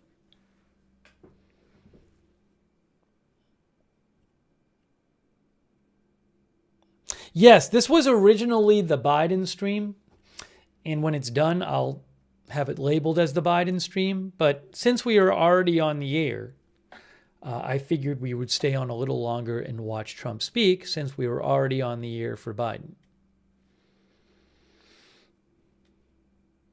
But when it's over, I'll change the name back to the Biden stream because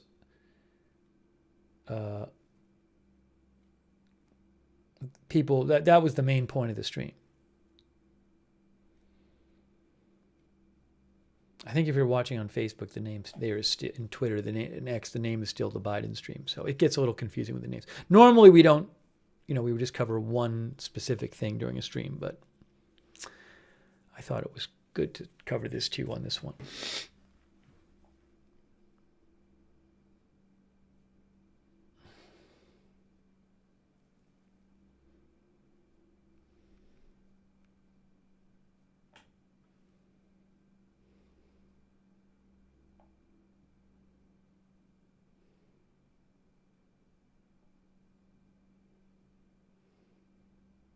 No, I'll just leave it like this. It's not like in the big scheme of things, we wouldn't have done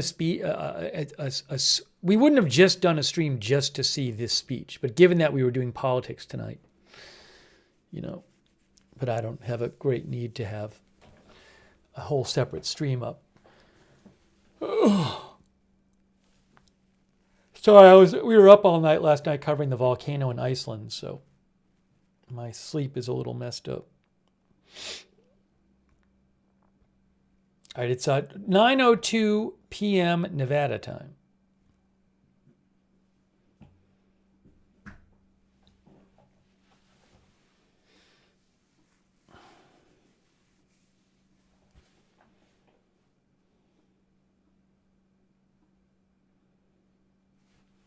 Gabe Musa says it would be a good comparison to how Biden spoke to us today.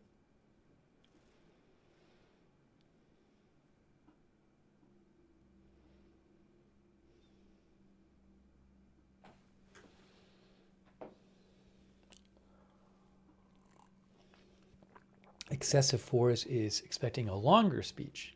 He thinks he will talk about Biden a bunch.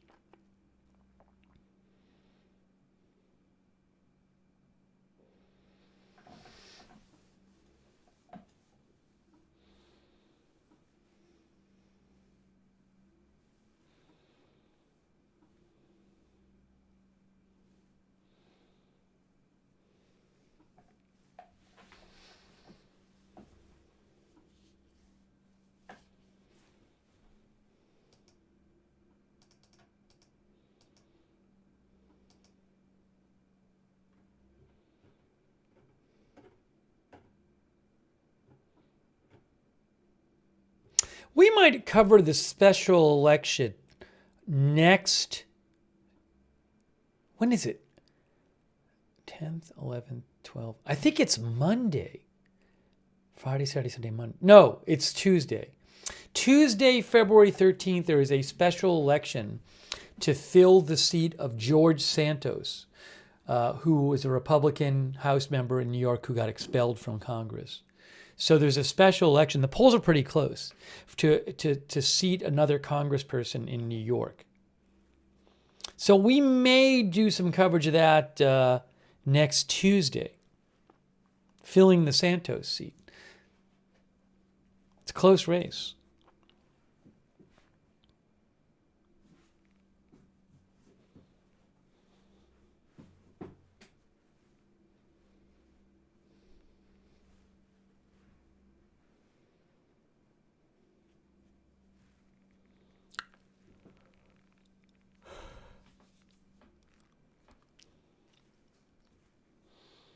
Jamie Anderson says 10 flags.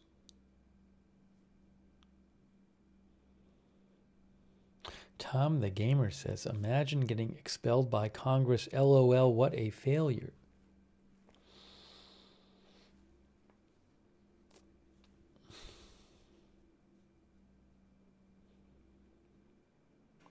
No, SCOTUS did not rule today on the Colorado ballot. They heard arguments, but they did not rule. It is widely expected that the Supreme Court will say that Colorado was not allowed to take Trump off the ballot. They might say something like it's got to be Congress who does it or something. You know, they might just say that no state can decide for themselves or something like that.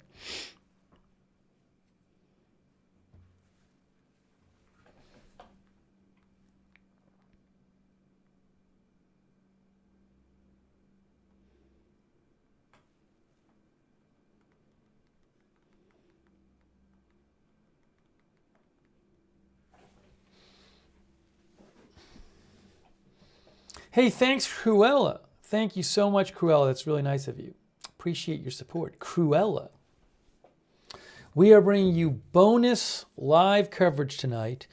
What will Trump say after winning the Nevada caucus, where he was the only major candidate? But will he comment on Biden's remarks earlier tonight?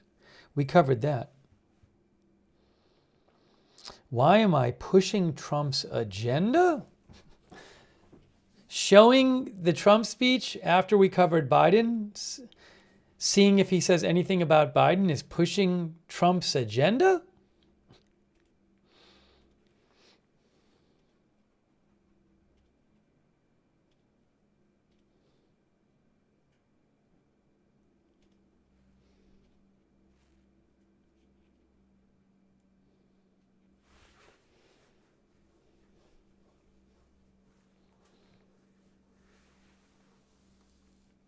Live coverage.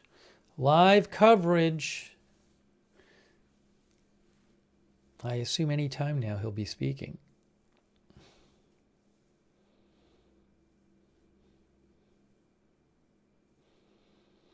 Rio Williams says it's just news. It is news. MGD says, I would bet he will mention Biden. How much would he talk about Biden?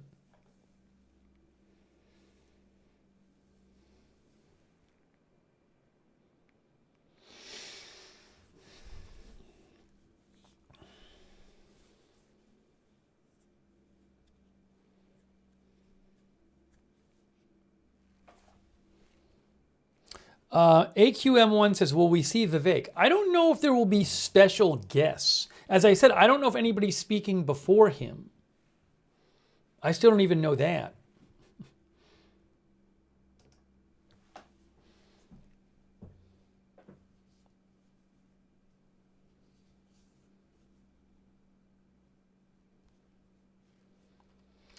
Yogi Shyam says, I would love to see a Biden-Trump debate this summer. I don't think they're going to debate at all. I don't think I think neither one might want to do it. VTV says he will imitate Biden. Nicole says, I'm here to hear what he has to say about Biden. It is after midnight there. No, sorry. I'm sorry. It's after midnight here. It is 9:09. It's 12:09 where I am. It's 9:09 in Nevada because Las Vegas is on Pacific time.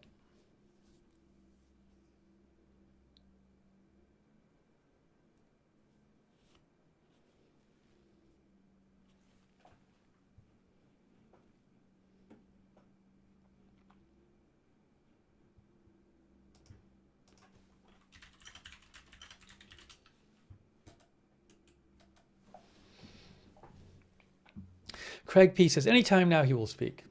That's my understanding. You can see people waiting there for him.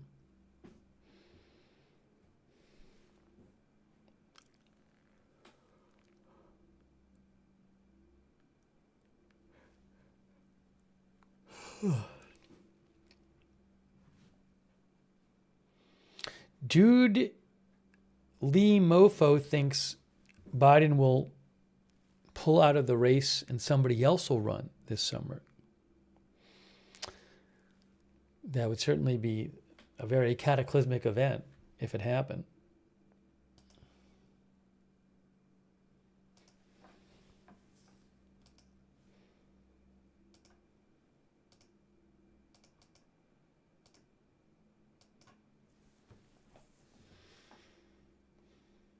David thinks Trump will speak for 45 minutes.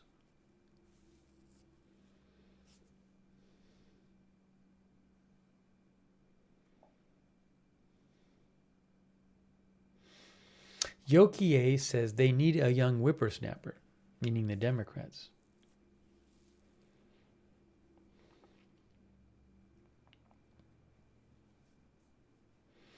Our viewer, King Razor John, says he will attack Biden per the norm.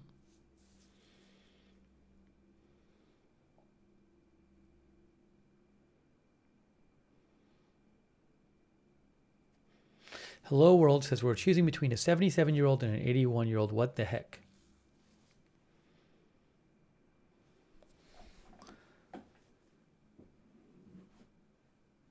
We are bringing you live coverage, guys. Live coverage. Live video coverage from Las Vegas. Again, I apologize for yawning. I did not sleep a full night's sleep. We were up all night covering the volcano in Iceland.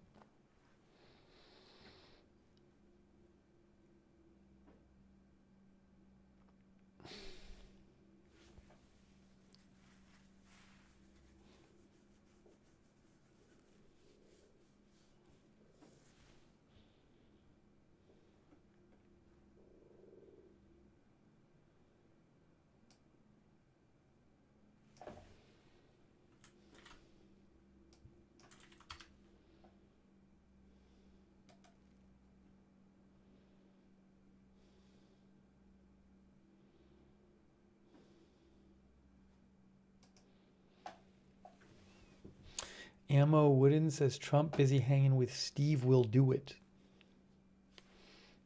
Have they been hanging the last few days? I don't know.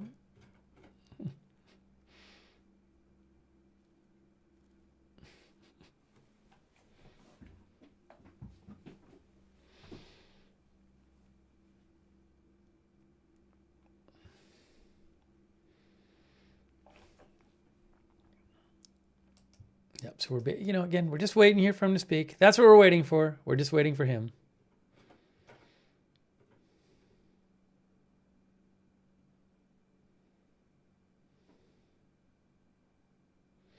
Look at some of these polls coming up.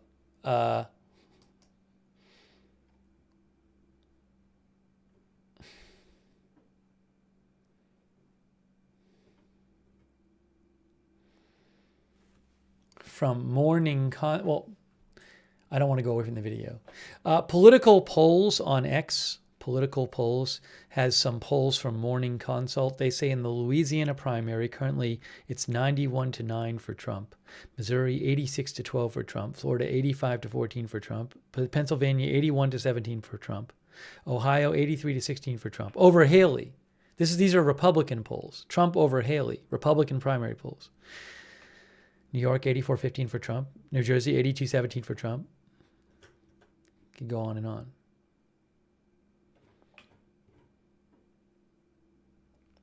This is a caucus. What is it called? This is a campaign night caucus night party run by the Trump campaign, a caucus night party in Las Vegas. It is at the Treasure Island Resort and Casino.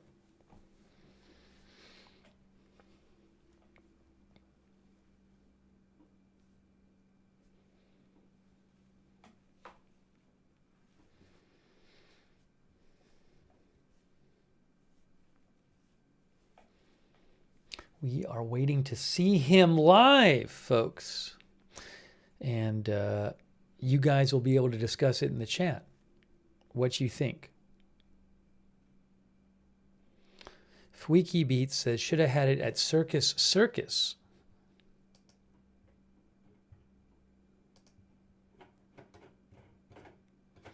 Appreciate everybody tuning in. Thanks for tuning in. Thanks, Patrish G. Thomas, for the Facebook stars. Thanks to all of our Facebook subscribers, by the way, like Patrish G. Thomas, Lacey Carter, Kay Lowry Body, Margaret Riley, Billy Joe Dreys, Juster Singer, Leanne Ticknor, and others. All of our subs over there, subscribers over there on Twitch, like Mahjong Lady. Dead Draw Todd, thanks for subscribing. Shaggy, thanks for subscribing on Twitch. Limey Show. Bearded Seveth, thanks for subscribing on Twitch. Wall Street, thank you for subscribing on Twitch.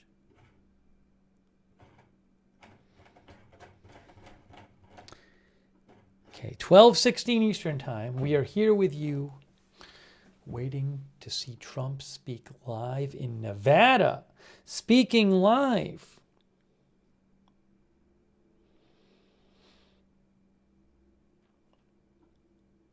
One second after says, I think Vice President is going to be a very important pick for Trump. Oh, I see a person. I saw a photographer. Breaking news, I saw a photographer. That could be a sign it's happening soon. The photographer just came out. You saw it right there.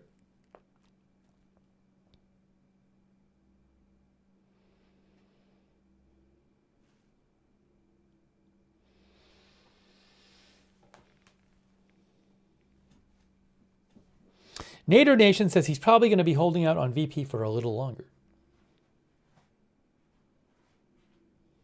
Is there a Trump hotel in Vegas? I don't even know. A couple of our viewers are saying that.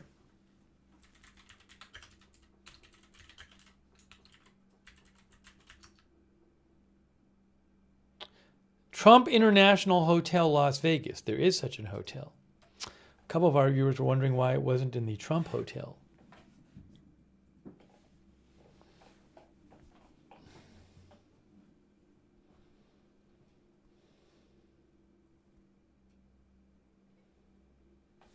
Here's the other angle. Got two angles for you. Two angles. I'm going to go with the bright one. This one is brighter. The AFP one is brighter.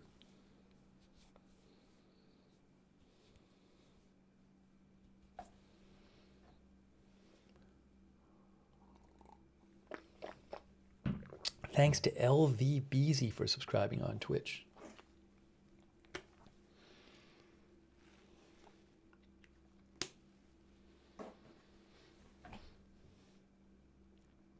In case you were wondering, the only two people running in the primary night were Trump and Ryan Binkley, and Trump is winning 98.4% to 1.6%. You know who Ryan Binkley is. Ryan Binkley is a pastor, businessman, and politician. Oh, that's right. He is running for president.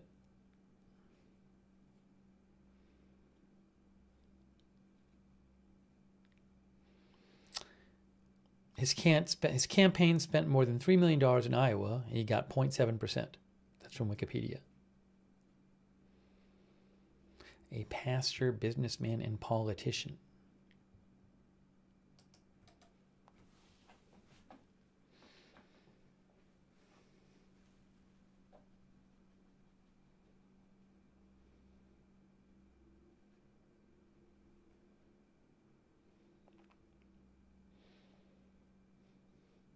Bronx Rule says this was uncontested, so it is a vain win, really. Seems like if he was running against Haley, he would have won, because Haley, I think Haley got like 30% of the primary vote. Wasn't it like 60% none of the above? 60% none of these candidates? Nevada primary results. Yeah, in Nevada, oh, this is the this is the caucus. I want the primary results. In the primary, yes, Nikki Haley got 30%. None of these candidates got 63%. Mike Pence got 4%.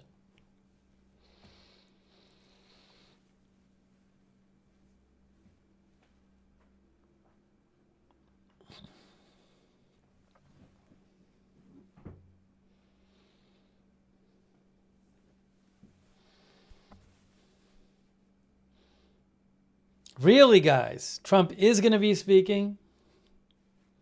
He will eventually walk on the stage and speak. I see people holding up phones. Okay, it looks like maybe he's coming out now. Now remember, I can turn on the sound once the music stops playing. All right, guys, once the music stops, I'll turn it on, okay? I have to wait until the music stops playing. So once he starts speaking, I will put the sound on. He's not speaking yet. There's Doug Burgum, governor of North Dakota.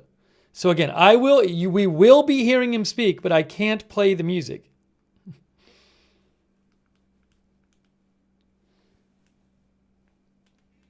Yeah, the music is still playing. The music is still playing. I can confirm the music's still playing. So as soon as the music's over,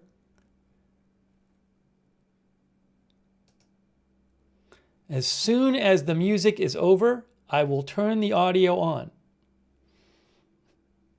He is not speaking yet. Hang on a moment.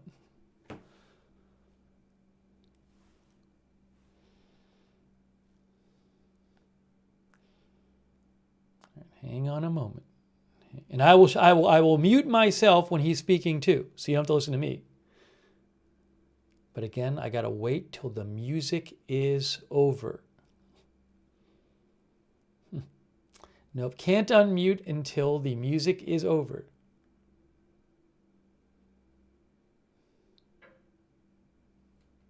Still going. Still music is still playing.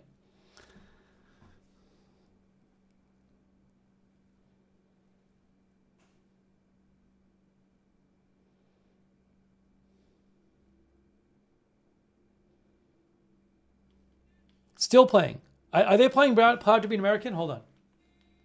Yeah, I think they're playing Proud to be an American. I listened for a second on my phone. No, I'll play the entire speech.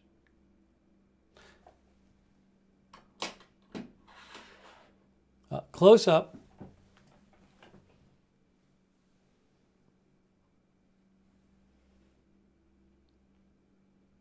Okay, hang on. Let's see. Are we good? Are we good? Are we good? Hang on. Thank you very much. This has been an exciting day, hasn't it? Hold on. Hang on, I'm getting you better audio.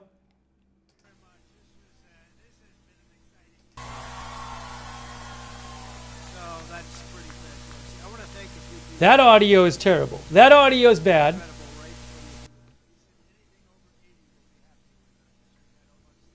Let's get better audio here. We need better audio.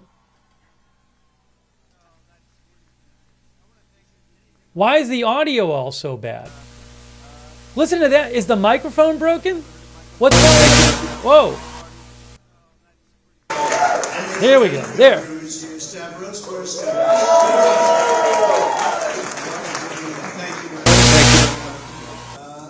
Michael McDonald.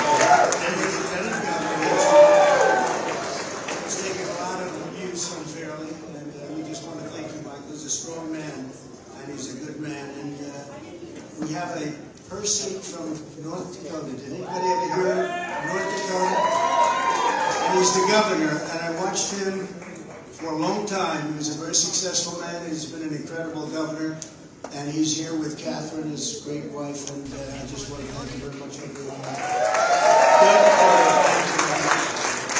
And a man who likes a company called Johnson & Johnson, here with Jack Johnson, Suzanne, thank you very much for doing that. And a man who likes a company called Johnson & Johnson, Mr. Woody Johnson, Suzanne, thank you very much for that. We also have some people in the audience that are really something. If you're a golfer, Bryson DeChambeau, he hits a long ball. We love Bryson. And Patrick Reed, one of the masters. He's a great player.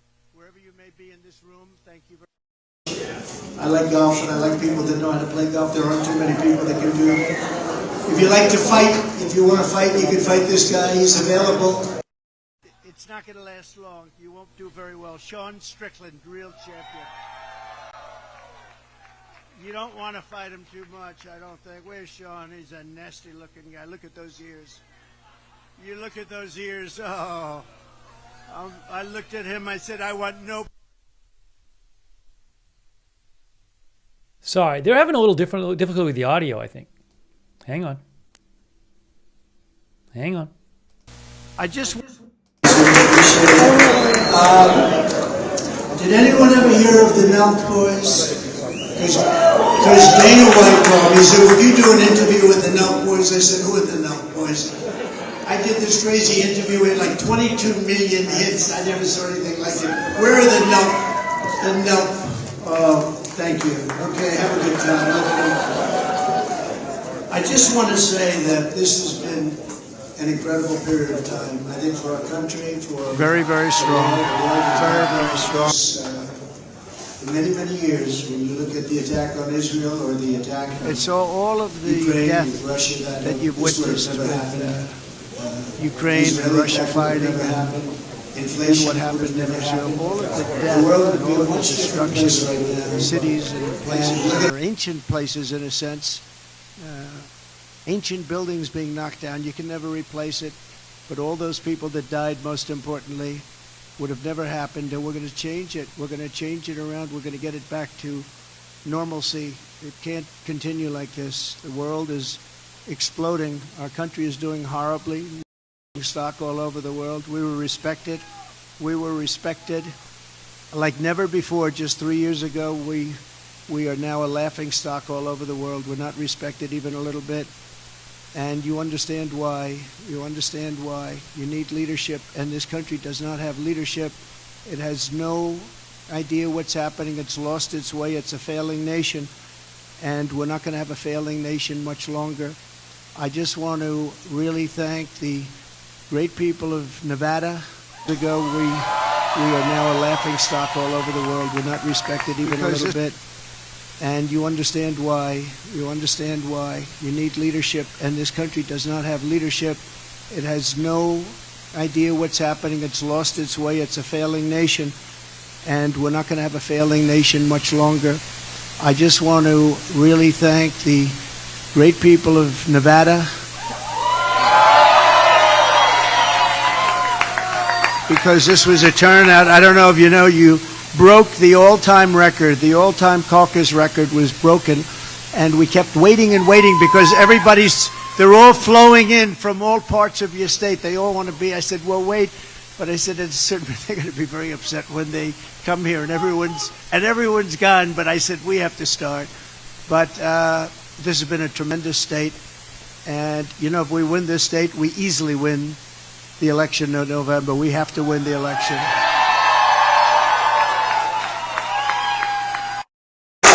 And you know, great countries.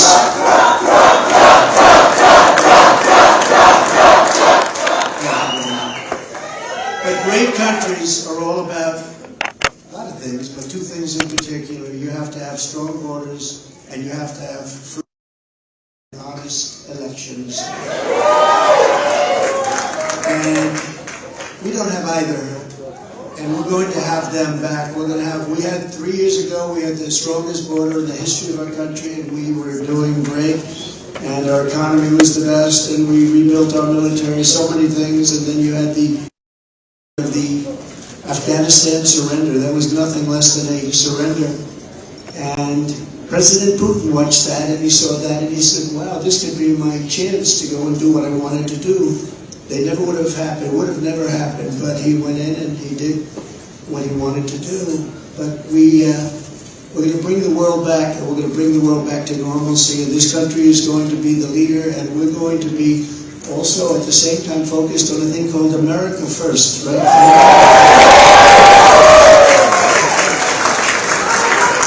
And it'll be peace through strength. You know, a few terms that are very descriptive, but peace through strength. There's no reason for this. I left and I see that all over the Middle East they're bombing again. I said, I remember that before I came, everyone was bombing. You don't have to bomb. We defeated ISIS, radically defeated ISIS. And then we had no wars, you know, they say, first in 72 years, first president. I remember on the debate stage with Hillary Clinton. I don't use the word trumpet anymore. I use that word for somebody else. I I retired it. That was a good night for Hillary. She was very happy that night. That was one of the best nights. I retired the name from Hillary and put it onto Joe, Crooked Joe. But we have a country that has tremendous potential. But if anything bad happens in this next election, if this election isn't won by us, we're not going to have a country anymore. We're not going to have a country. So I appreciate the tremendous record that you set tonight. You set an all-time record. And it really was. It was tremendous turnout. Tremendous. They had lines going back, and they sort of knew who was going to win. You get 98%. We wanted to get over 80, and we got 98. And also, and last night, you know what happened last night, right? None of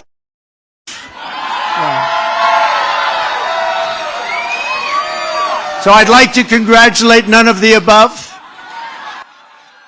I was one of those none of ever aboves. I was one of them. No, I watched that last night, and they won by 44 points. None of the above. So I want to congratulate. But seriously, we have to get back. This was a great day. This was a great night. Our Supreme Court hopefully will be doing something in terms of helping our country and preserving democracy. We have to preserve our democracy. And I think they had a very, very interesting day and a very beautiful day, perhaps. I think it was really a very beautiful sight to watch. And it's the way it's supposed to be. And hopefully the decision will be a very important decision. But there's never been anything like it. In the polls, we're leading everybody. We are right now. Is there any way we can call the election for next Tuesday? That's all I want. I want to call the election for next Tuesday, but we're going to make our country great again. We're going to make it great. We're going to make it greater than ever before. The enthusiasm and the turnout, Doug and I were talking, I don't think you've ever seen anything like it, right? You were at various of the caucus sites, and they both came back and they said, we've never seen anything like it. Would you like to say a few words? Please. Thank you, President Trump. I just want to build on that. At the caucus sites that Catherine and I were at tonight, the lines were stringing around the block in those buildings, people waiting out in the cold. And I do want to say thank you to all of you and all the people in Nevada that voted tonight, because you're sending a signal to the nation. One is that this primary is over. President Trump has won. That's the signal you're sending.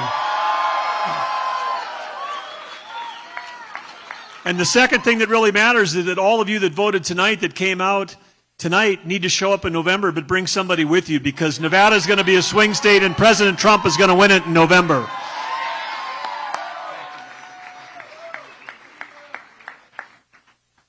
What about Woody? He's been my friend for so many years. Do you mind if I let him speak for a second?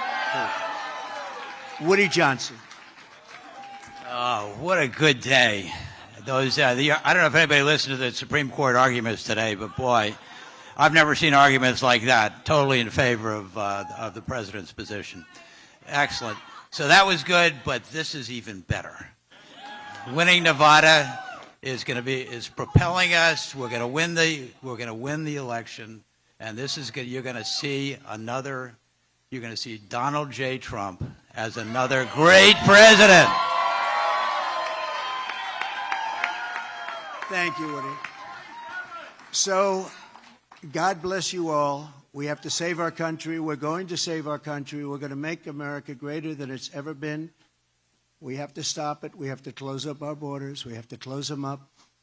I believe you'll have 19 million people by the time this guy is out of office. 19 million. That's substantially bigger than New York State. And these people, many of them are coming from prisons and jails. They're coming from mental institutions, and they're terrorists.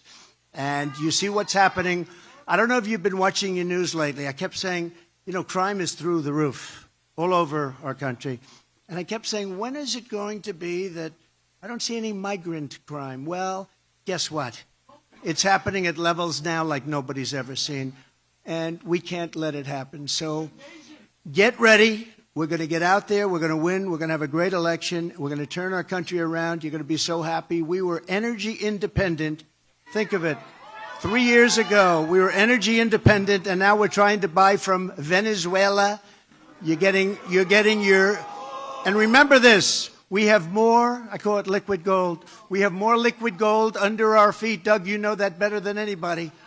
We have more liquid gold under our feet than any other nation, more than Saudi Arabia, more than Russia, more than anybody. And we're going to take advantage of it. So go back home, rest, and then come back, because we're going to turn this whole thing around. If we win the state of Nevada, it's over for them, and our country's going to be better, greater, bigger, more beautiful than ever before. Thank you very much. We appreciate it. We love you. God bless you all. God bless you. Thank you. All right, I have to turn it off, the sound, because they're going to play music now. There was former President Trump. That was pretty short. He didn't speak for that long.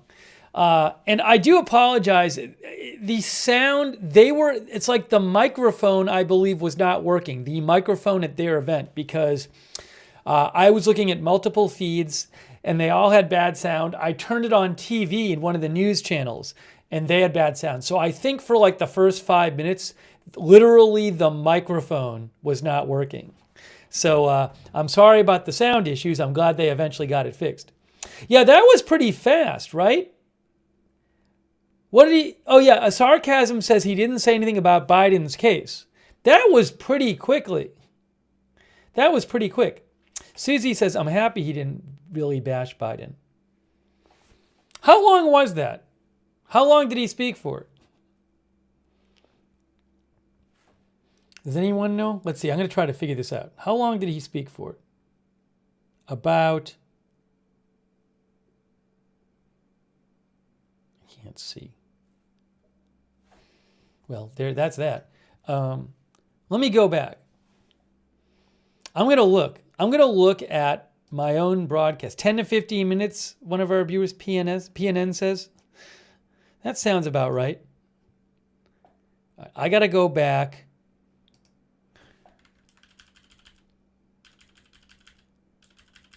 Rewinding here. Yes, he spoke for about 13 minutes. 12, 13 minutes?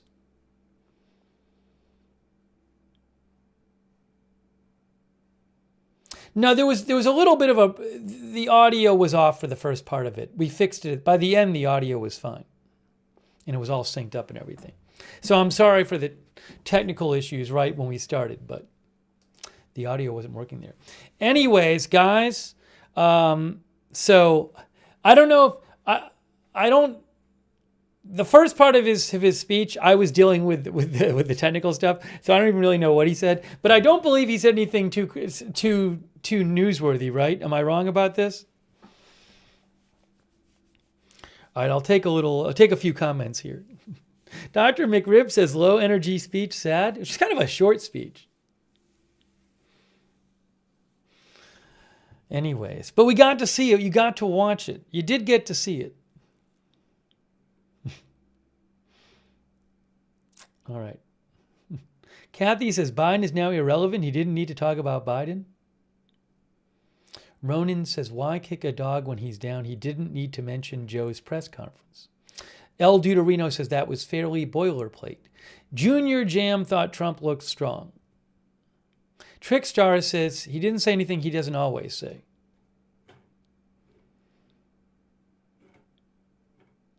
I'm guessing he'll speak. You know what? Like Nikki Haley wasn't even speaking tonight. I mean,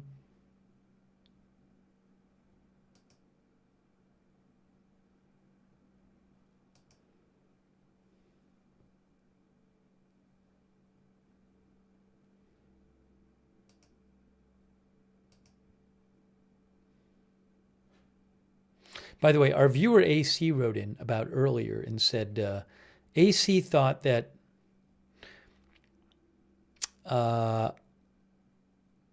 he thinks that Biden's advisors did not think it would be a good idea for him to speak, and it seemed like a free-for-all, disorganized option for the media to ask questions And it would have been better if Biden had just made the speech without having the media there, or at least to not allow any questions. And AC thought the speech, the appearance backfired on Biden tonight. I missed that before, so I wanted to read it. I'll read a few more comments here. This overkill thought Trump's speech tonight was pretty tame compared to other ones he did.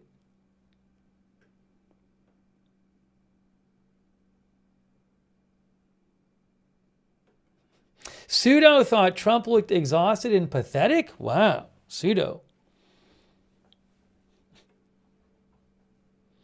Drunk Can't Cook thought Biden looked weak and Trump looked strong. We have some disagreement in our chat.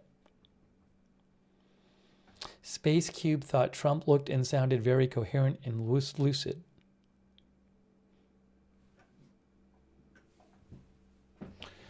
People were asking who the woman was on stage next to Trump, and this would be, yeah, some of our viewers are saying it's Woody Johnson's wife, and I think you're right because, yes, if you look at this, hang on, I'll show you. I'll show it to you. I'll show it to you. Ooh. Why is that like that? Anyways, watch this. Oops, no, don't watch this. What is still on here? What do I need to turn off? Oh, there. So this is from the New York Post from last year. There's a picture of Woody Johnson and his wife, Suzanne Johnson. So if I'm correct, Suzanne Johnson, Woody Johnson's wife, was on stage with Woody Johnson.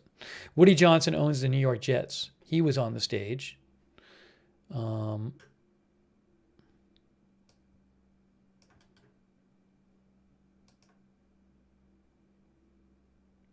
He's an American businessman. He was the U.S. ambassador to the U.K. from 2017 to 2021. He is one. Hell, you know, Woody Johnson is the great-grandson of Robert Wood Johnson, one of three brothers who founded Johnson & Johnson. He's a longtime Republican Party donor. Trump appointed him to U.S. ambassador to the U.K. And then Doug Burgum, the governor of North Dakota, was up there.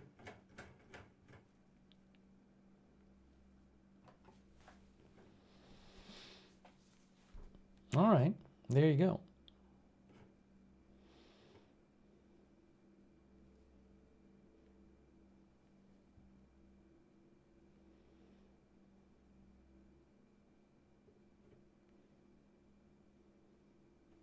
Starfire says, kind of pointless, same nonsense.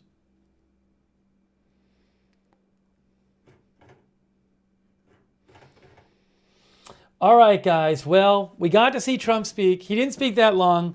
Somebody said he wasn't mad tonight. I don't know if somebody said that, but I think he was very mad in New Hampshire that Nikki Haley did pretty well. So no one else did well tonight. He won like 98% to 2% or something like that against Ryan Binkley. But, you know, we'll see what happens in South Carolina. If Nikki Haley doesn't pull out of that race, that's in 15 days. We'll cover that for you.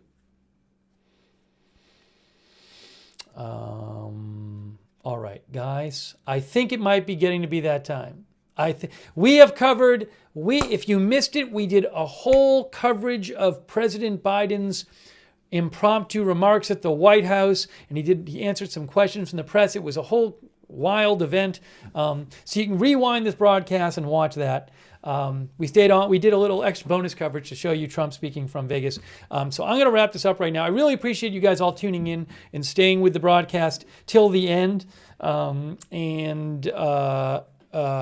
Subscribe and follow Agenda Free TV. We cover all kinds of live breaking news. Look, in the last 3 days, we have covered. What have we covered in the last 3 days? We covered Congress and a volcano in Iceland, and then the president and his challenger and the campaign. Cover all kinds of stuff here. So subscribe, follow Agenda Free TV, and I will post updates about breaking news on my X account. That is at Lookner on X. You can follow me over there at Lookner on X. And then you can follow Agenda Free TV as well. I always post there before we go live at Agenda Free TV. But really appreciate you joining. Also, big thanks to our moderators. They are awesome. We've been on the air a lot lately. They are always there in the chat, keeping things chill, allowing us to have a chat where people of various political persuasions can meet and talk, and they keep it under control there. So big thanks to them. Ruth Krafasi over there right now. All of our YouTube mods like Ruth, and everyone who's been there earlier. Linda Belk and Larry over there on X, on Twitch, Bashin Girl, Idaho Star. And I got that fire, Papa Bear, Sir Lee Dev, Kay Lowry Body over there on Facebook, Christina Neal, Margaret Riley, and all of our others. Thanks, mods. Thanks to our Discord mods, too.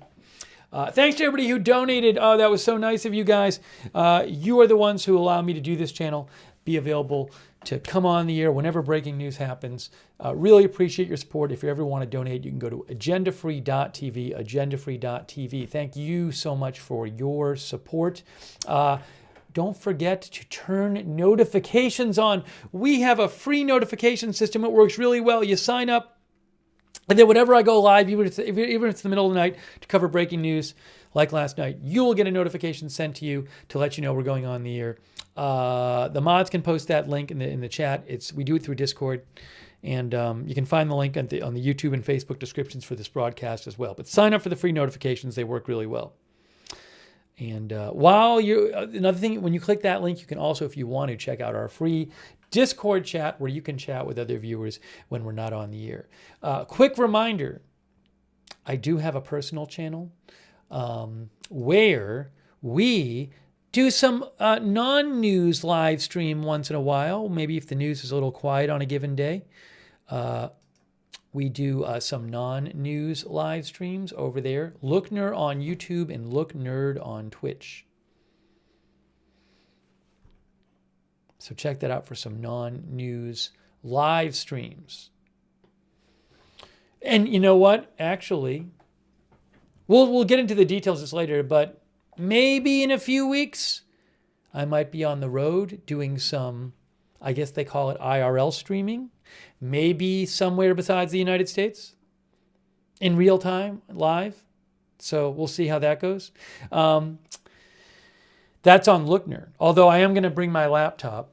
The plan is to bring my laptop so I can cover stuff on Agenda Free TV if big news happens while I'm away, which I have done before. When I've been away before, I have covered stuff on Agenda Free TV. Doesn't look quite the same, but I have my laptop with me.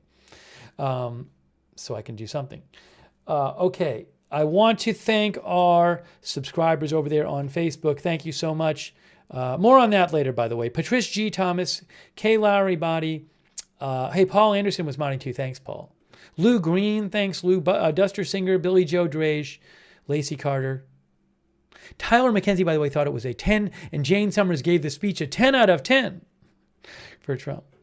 But thanks to... oh, hold on. I think I missed a couple donations on Facebook. Kay let me know. Where? Where?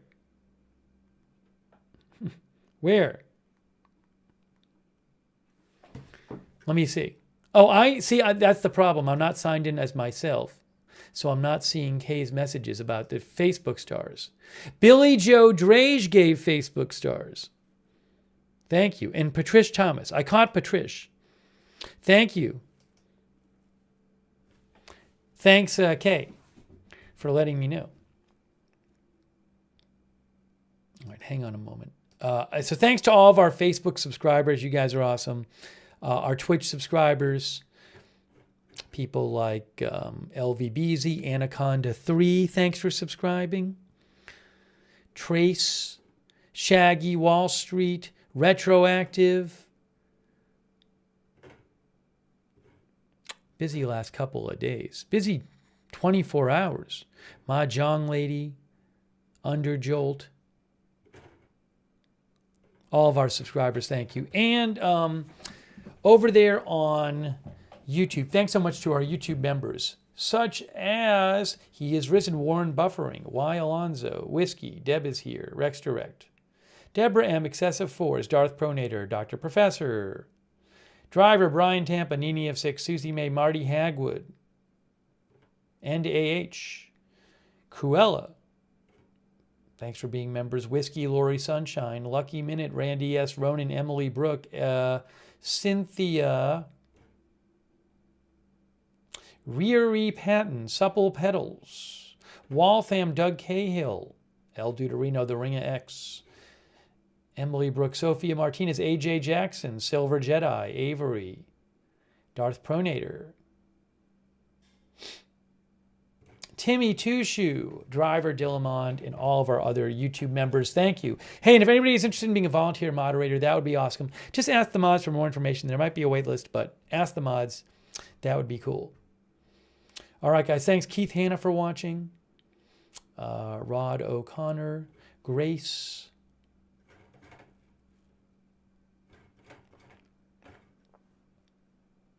Yart05, thanks for watching over there. And we are wrapping this up. We're wrapping it up. Debbie Smurthwaite and more. All right, guys, that is it.